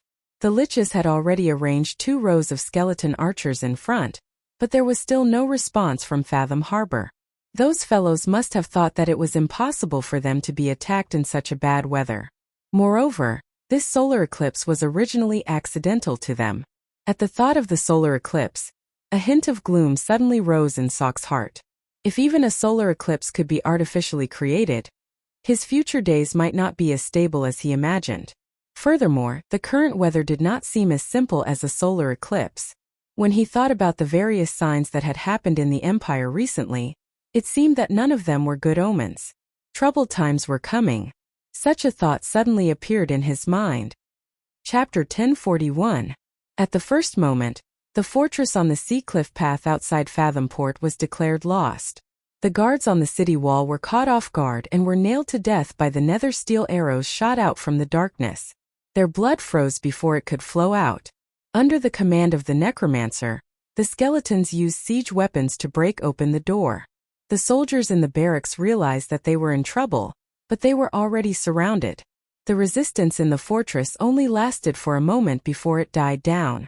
More than 30 coast guards in the barracks were all killed. Fatan Port was built as a fortress for the fleet. It was located between the cliffs of the sea, and there were only 2 narrow mountain paths connecting the port to the outside world. The Imperial Navy had built the fortress on these 2 mountain paths. The front of the fortress faced the valley that led to the sea cliff. One side of the fortress was close to the precipice, and the other side was close to the sea. It could be said that one man could hold back 10,000 men. 500 meters behind the fortress was the main wall of Fatan Port.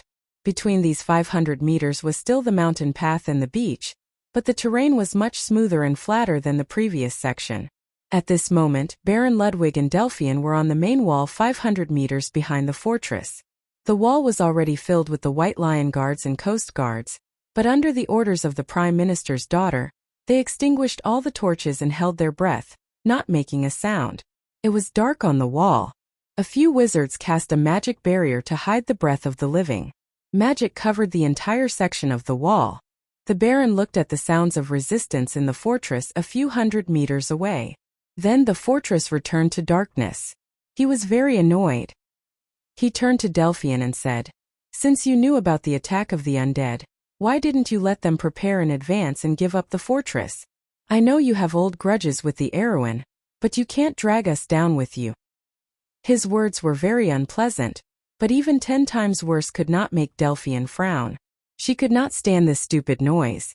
She replied coldly, "As the military commander of this fortress, please show some basic military literacy. Don't make a fool of yourself in front of others.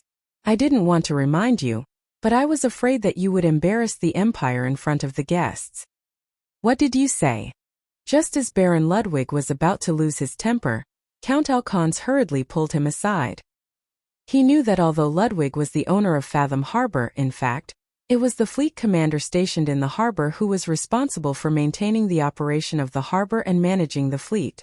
Baron Ludwig actually did not have high military literacy. He was just a local feudal lord.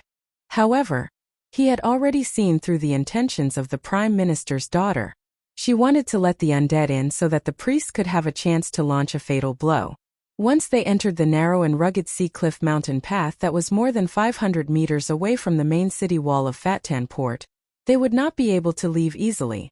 This was the only way to ensure that their trump card would be able to bring out the greatest effect. However, the main city wall of Fatan Port was not tall. It was only a little more than 8 meters tall. In the fantasy world, it was not enough. This was because the sea cliff fortress outside the harbor was too sturdy. The original architect had considered the load bearing of the sandbar in the harbor, so he did not continue to increase the height of the wall. Now, Count Alcons was very regretful. He secretly blamed the original architect for cutting corners. No matter what, for an imperial fortress, they should have poured magic into the ground to reinforce the sandbar so that they could build a fortress wall that was more than 13 meters tall. At the very least, they should have built a fortress wall that was 10 meters tall. Then they would not have to be so worried now.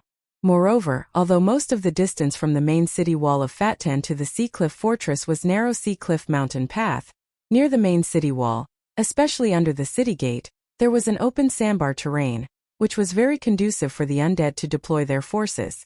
There were not many troops left in Fatan Port. Among them, there were more than 1,000 coast guards left, and the personal guards of Erewhon's envoy group were about a few hundred people.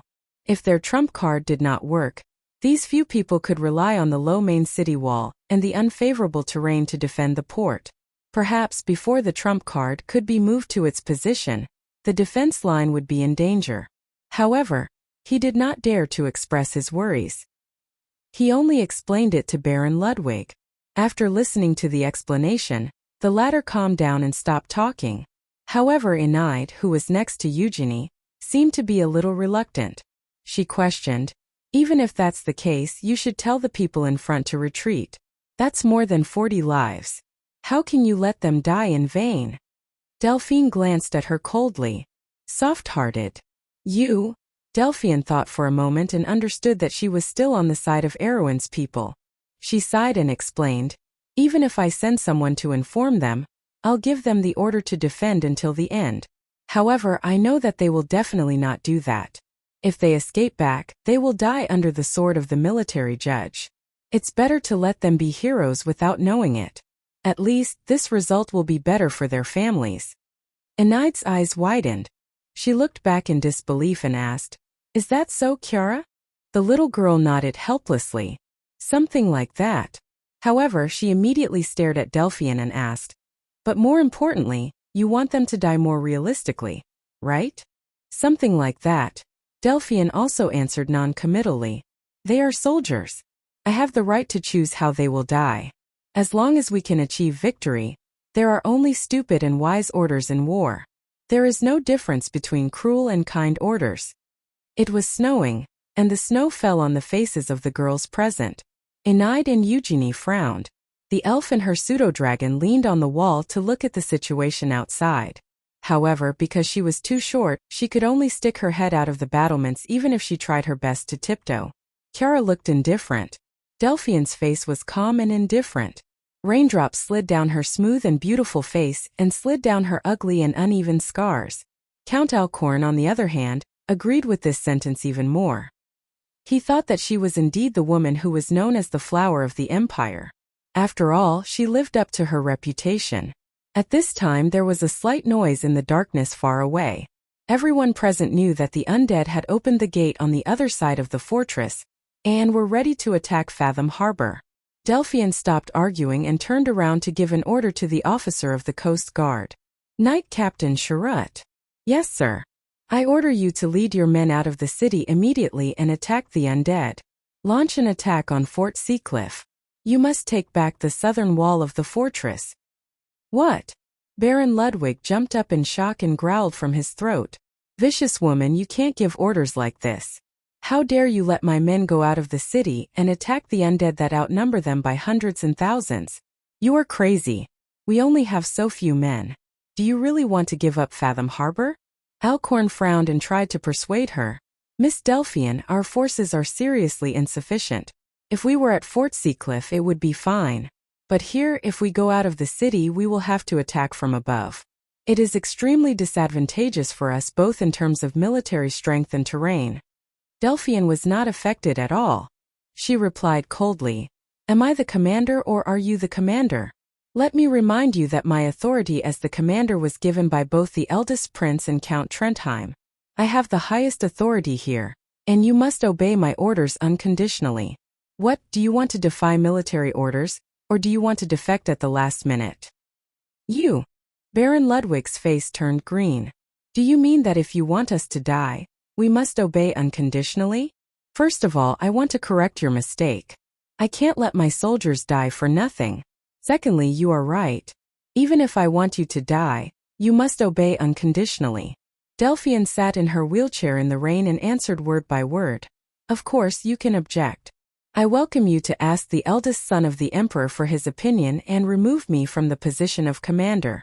It will only take a quarter of an hour to get to the eldest son of the emperor. I estimate that the battle will start around this time. You don't have much time left." Baron Ludwig's lips trembled in anger. Marjorie frowned and stepped forward. "Miss Delphine, let us go first. The White Lion Guards are ready." Unexpectedly, the Prime Minister's daughter glanced at him coldly. "Shut up. Did I ask you to express your opinion? Get out of here." "Knight Marjorie, I don't think you need me to tell you what a soldier should do. My orders are not to be disobeyed." A bolt of lightning pierced down from the dark clouds, causing everyone's faces to turn pale. Some were shocked, some were angry, and some were interested.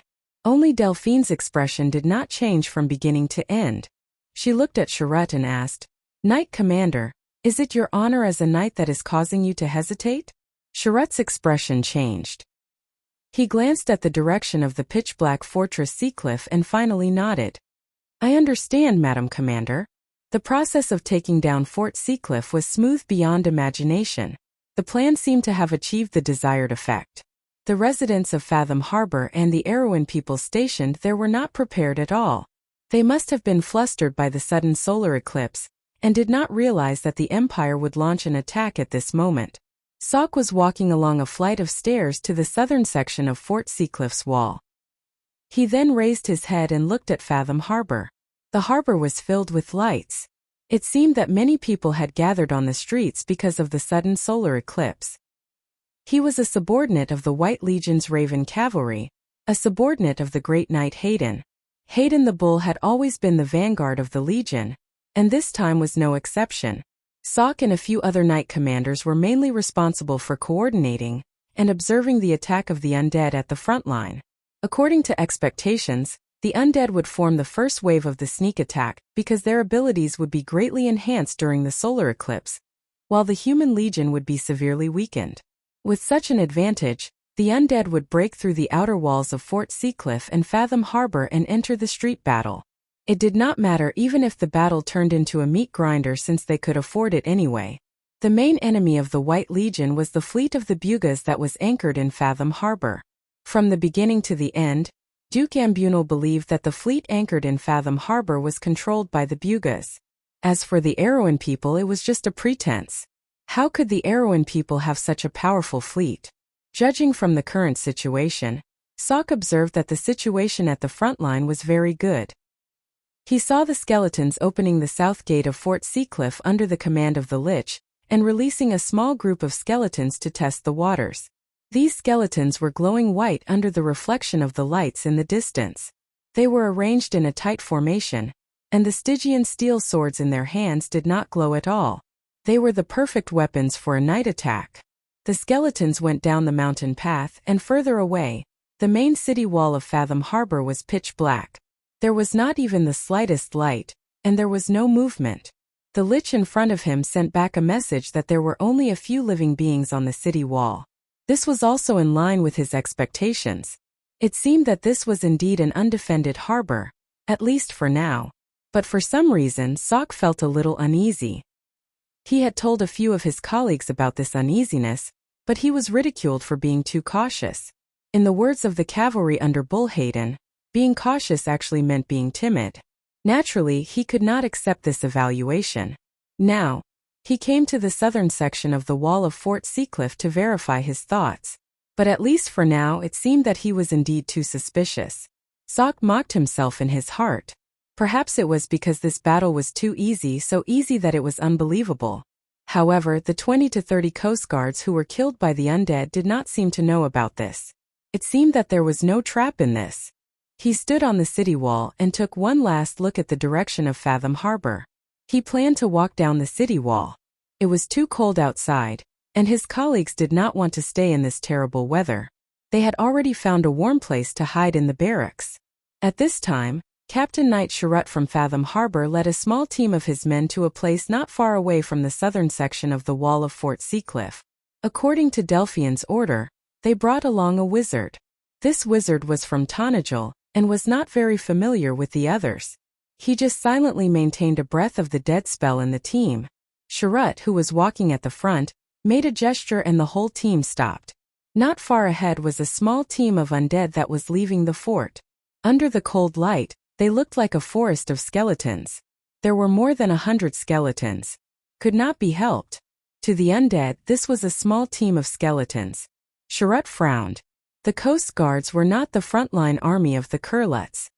He and his men could barely reach the silver level, but it was still a headache to face more than 100 skeletons, not to mention how many more were behind the fortress. He looked up and saw a sudden shadow on the southern section of the fortress wall not far away. He hurriedly turned back to his subordinates and whispered, Take care of them. That's a lich. These low-level skeletons are actually under the command of a lich. As long as we kill the lich commanding them, they won't be a threat anymore. David, take out the holy water you received and pour it on the arrows. We'll kill that guy with one arrow. As long as we kill it, I'll give you a reward. Chapter 1042. The first wave of battle broke out very quickly, but Sharut's attack was severely hindered. After shooting an arrow at the southern section of the seaside cliff fortress, they were soon exposed. They were besieged and had no choice but to retreat. At one point, the battle line retreated to the middle point between the main wall of Fathom Harbor and the seaside cliff fortress. Delphian had to send in 2 more coast guards to join the battle before they could stabilize the situation. On the southern section of the wall of the seaside cliff fortress, the Knight Captain Sok, who had just had a false alarm, also noticed that the attack of the undead was hindered. It seems that the previous attack was discovered. He immediately realized this. The intention of these coast guards was obviously to take back the seaside cliff fortress, but they obviously did not realize that there were so many enemies in the seaside cliff fortress. Now the enemy was still stubbornly resisting. It seemed that they were trying to buy time for their allies to set up their defenses. Since when did the coast guards of Fathom Harbor have such a high fighting spirit and tactical literacy? He could not help but feel a little surprised. This did not mean that he knew much about these local garrison troops, which were not even considered as a second-rate army. It was just a general understanding. As the elite of the Empire and the vanguard of the White Legion, Sok certainly had the right to look down on these local brothers. Today, the performance of the Coast Guards was clearly a little beyond his expectations. After investing 2 squads of fresh troops into the battle, the situation on the battlefield suddenly tilted. Sharut and his comrades managed to push their way back to the bottom of the southern wall of the fortress. They even climbed up the rocks and launched 2 assaults on the wall. Unfortunately, they were repelled by the liches and skeletons on the wall. This was not unusual, as the terrain outside the seaside cliff fortress was very narrow. Only near the second half of the sandbar would it become open and flat again. However, Sharut and his colleagues firmly guarded the path of the seaside cliff fortress. The undead's superior military strength could not be used at all. Although the coast guards were not worth mentioning in front of the White Legion, when faced with the same number of weak skeletons, they had an absolute advantage. However, the liches quickly mobilized the skeleton archers from the rear, and changed the situation of the battle once again. Rows of skeleton archers lined up in neat rows and shot down from the southern wall of Fort Seacliff. The dense nether steel arrow rain caused Sharut's team to suffer heavy losses. The other 2 teams suffered similar losses as well. The morale of the coast guards that had just been boosted immediately dropped to the freezing point. They retreated all the way to Fathom Port's main wall. Seeing this scene, Baron Ludwig on the wall could not help but feel a little embarrassed. Although he was not the military chief of Fathom Harbor, the coast guards were directly under the command of the mayor of Fathom Harbor. When he saw the coast guards fleeing from the battlefield, he could not help but want to overstep his authority and scold these guys. However, when the words were about to come out of his mouth, he remembered that he was the commander here. He could only swallow his curses with a gloomy face. Delphian was much calmer than him. It was as if she had already expected this. She quietly looked at the scene below the wall and ordered, "Fire the arrows." Her voice was not loud, but the herald faithfully passed down her order. The soldiers on the wall stepped back, and 2 rows of archers with longbows appeared at the back. Archers were rare in Wound. Most of them were professional soldiers or mercenaries. Crossbowmen were common in the general army, and there were more crossbowmen than archers. Archers would not be able to go to the battlefield without years of training. However, the Empire's harbor guards actually had a team of trained archers. Their strength was evident, and it made people sigh in admiration. In fact, when Marjorie and Eugenie learned about the existence of such a team of longbowmen, their faces were a little strange. In Wound, almost all archers used magic bows. This was because the investment in training an archer was much more than the investment in making a magic bow. Archers who used magic bows were much more powerful than crossbowmen in terms of shooting range, accuracy, and density. They could also use enchanted arrows. When using enchanted arrows, the power of a longbow was much greater than that of a crossbow. The archers drew their longbows under the command. The arrows on the bows shone with a faint golden light. They were wet, and it was obvious that they had just been watered with holy water. Rows of longbows were raised in the rain, and the arrows were accurately aimed at a certain shooting angle. This was one of the reasons why magic bows were much more powerful than heavy crossbows. They were waterproof. Normal bows and crossbows would lose a lot of power due to moisture, but magic items did not have this concern. The herald looked at Delphian, who nodded coldly. Fire! Fire! Fire! The command sounded. At that moment the entire city wall lit up. It was as if a dark golden line was flashing at the same time. That was the cold light of an arrow leaving the bowstring. In the curtain of rain, there seemed to be a white line moving forward. With a sharp whoosh, it was as if a gust of wind was blowing in his face. A rain of arrows had already begun to fall on the sandbar. Normally, arrows were not very effective against skeletons.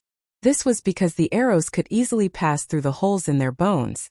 Even if they were lucky enough to hit the bones, they would only break 1 or 2 ribs. Only if they were lucky enough to break the tibia or neck would they be able to cause effective damage. However, in the darkness of the night, the probability of that happening was too low. But this rain of arrows was different. When each arrow got close to a skeleton, it would emit a strong holy light. The skeletons that were hit were like melted butter. The arrows passed through their bodies, leaving a huge cavity. There were even golden flames burning where the broken bones were. Even in the rain and snow, the flames did not seem to be extinguished. Instead, they burned more and more fiercely, turning the skeletons into ashes. In the darkness of the battlefield, it was as if a golden sea of fire had risen. The sea of skeletons under the main city wall of Fatten Port was burned without any warning. "Get ready for the second round of shooting," Delphian ordered. At the same time she shouted, "Marjorie! Yes, get ready to attack. I want you to lead 3 teams of White Lion Guards to drive the undead army back to the southern part of the fortress of Seacliff and attack the fortress." "Yes," Marjorie replied without hesitation. At this time the archers had completed the second round of shooting. On the battlefield, a trained crossbowman needed 12 seconds to reload, but a well-trained archer only needed 1/3 of that time. Another rain of golden arrows fell on the skeletons' heads. The few teams of skeletons under the city wall immediately became sparse. However, they did not collapse. The most troublesome thing about the undead army was that they had no morale, especially the low-level undead. Although they lacked intelligence, they did not feel fear. Naturally, they would not retreat easily. At this time, the city gate slowly rose. Marjorie led the White Lion Guards and charged out. Archers changed to enchanted arrows. "Get ready for the third round of shooting.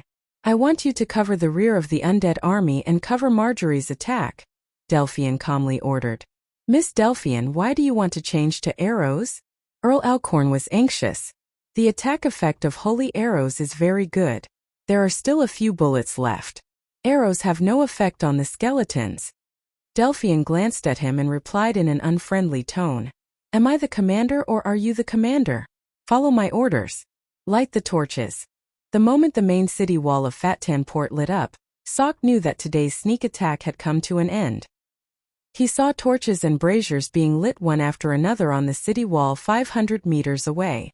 Under the light of the torches, the walkway on the city wall was full of soldiers. The archers of the Coast Guard stood neatly in 2 rows.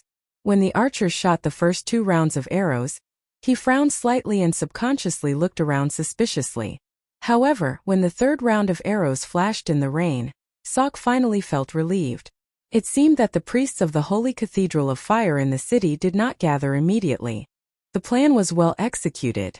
The holy arrows from before should be ammunition. According to the intelligence, the Coast Guard should not have too many bullets left in their enchanted arrows. As for the holy arrows, there were even fewer. After all, there had never been any record of an undead attack in this area before. However, the attack was inevitably repelled. Following the rain of arrows, he saw an unfamiliar army charging out of Fatten Port. The combat power of this new force was not weaker than the Coast Guard's. In fact, it was much stronger. The equipment of the other party seemed to be between light and heavy infantry. However, their movements were very agile and their attacks were very explosive. A few skeleton squads could not withstand such an attack at all. They were quickly forced back to the sea cliff path. This was obviously not an ordinary army.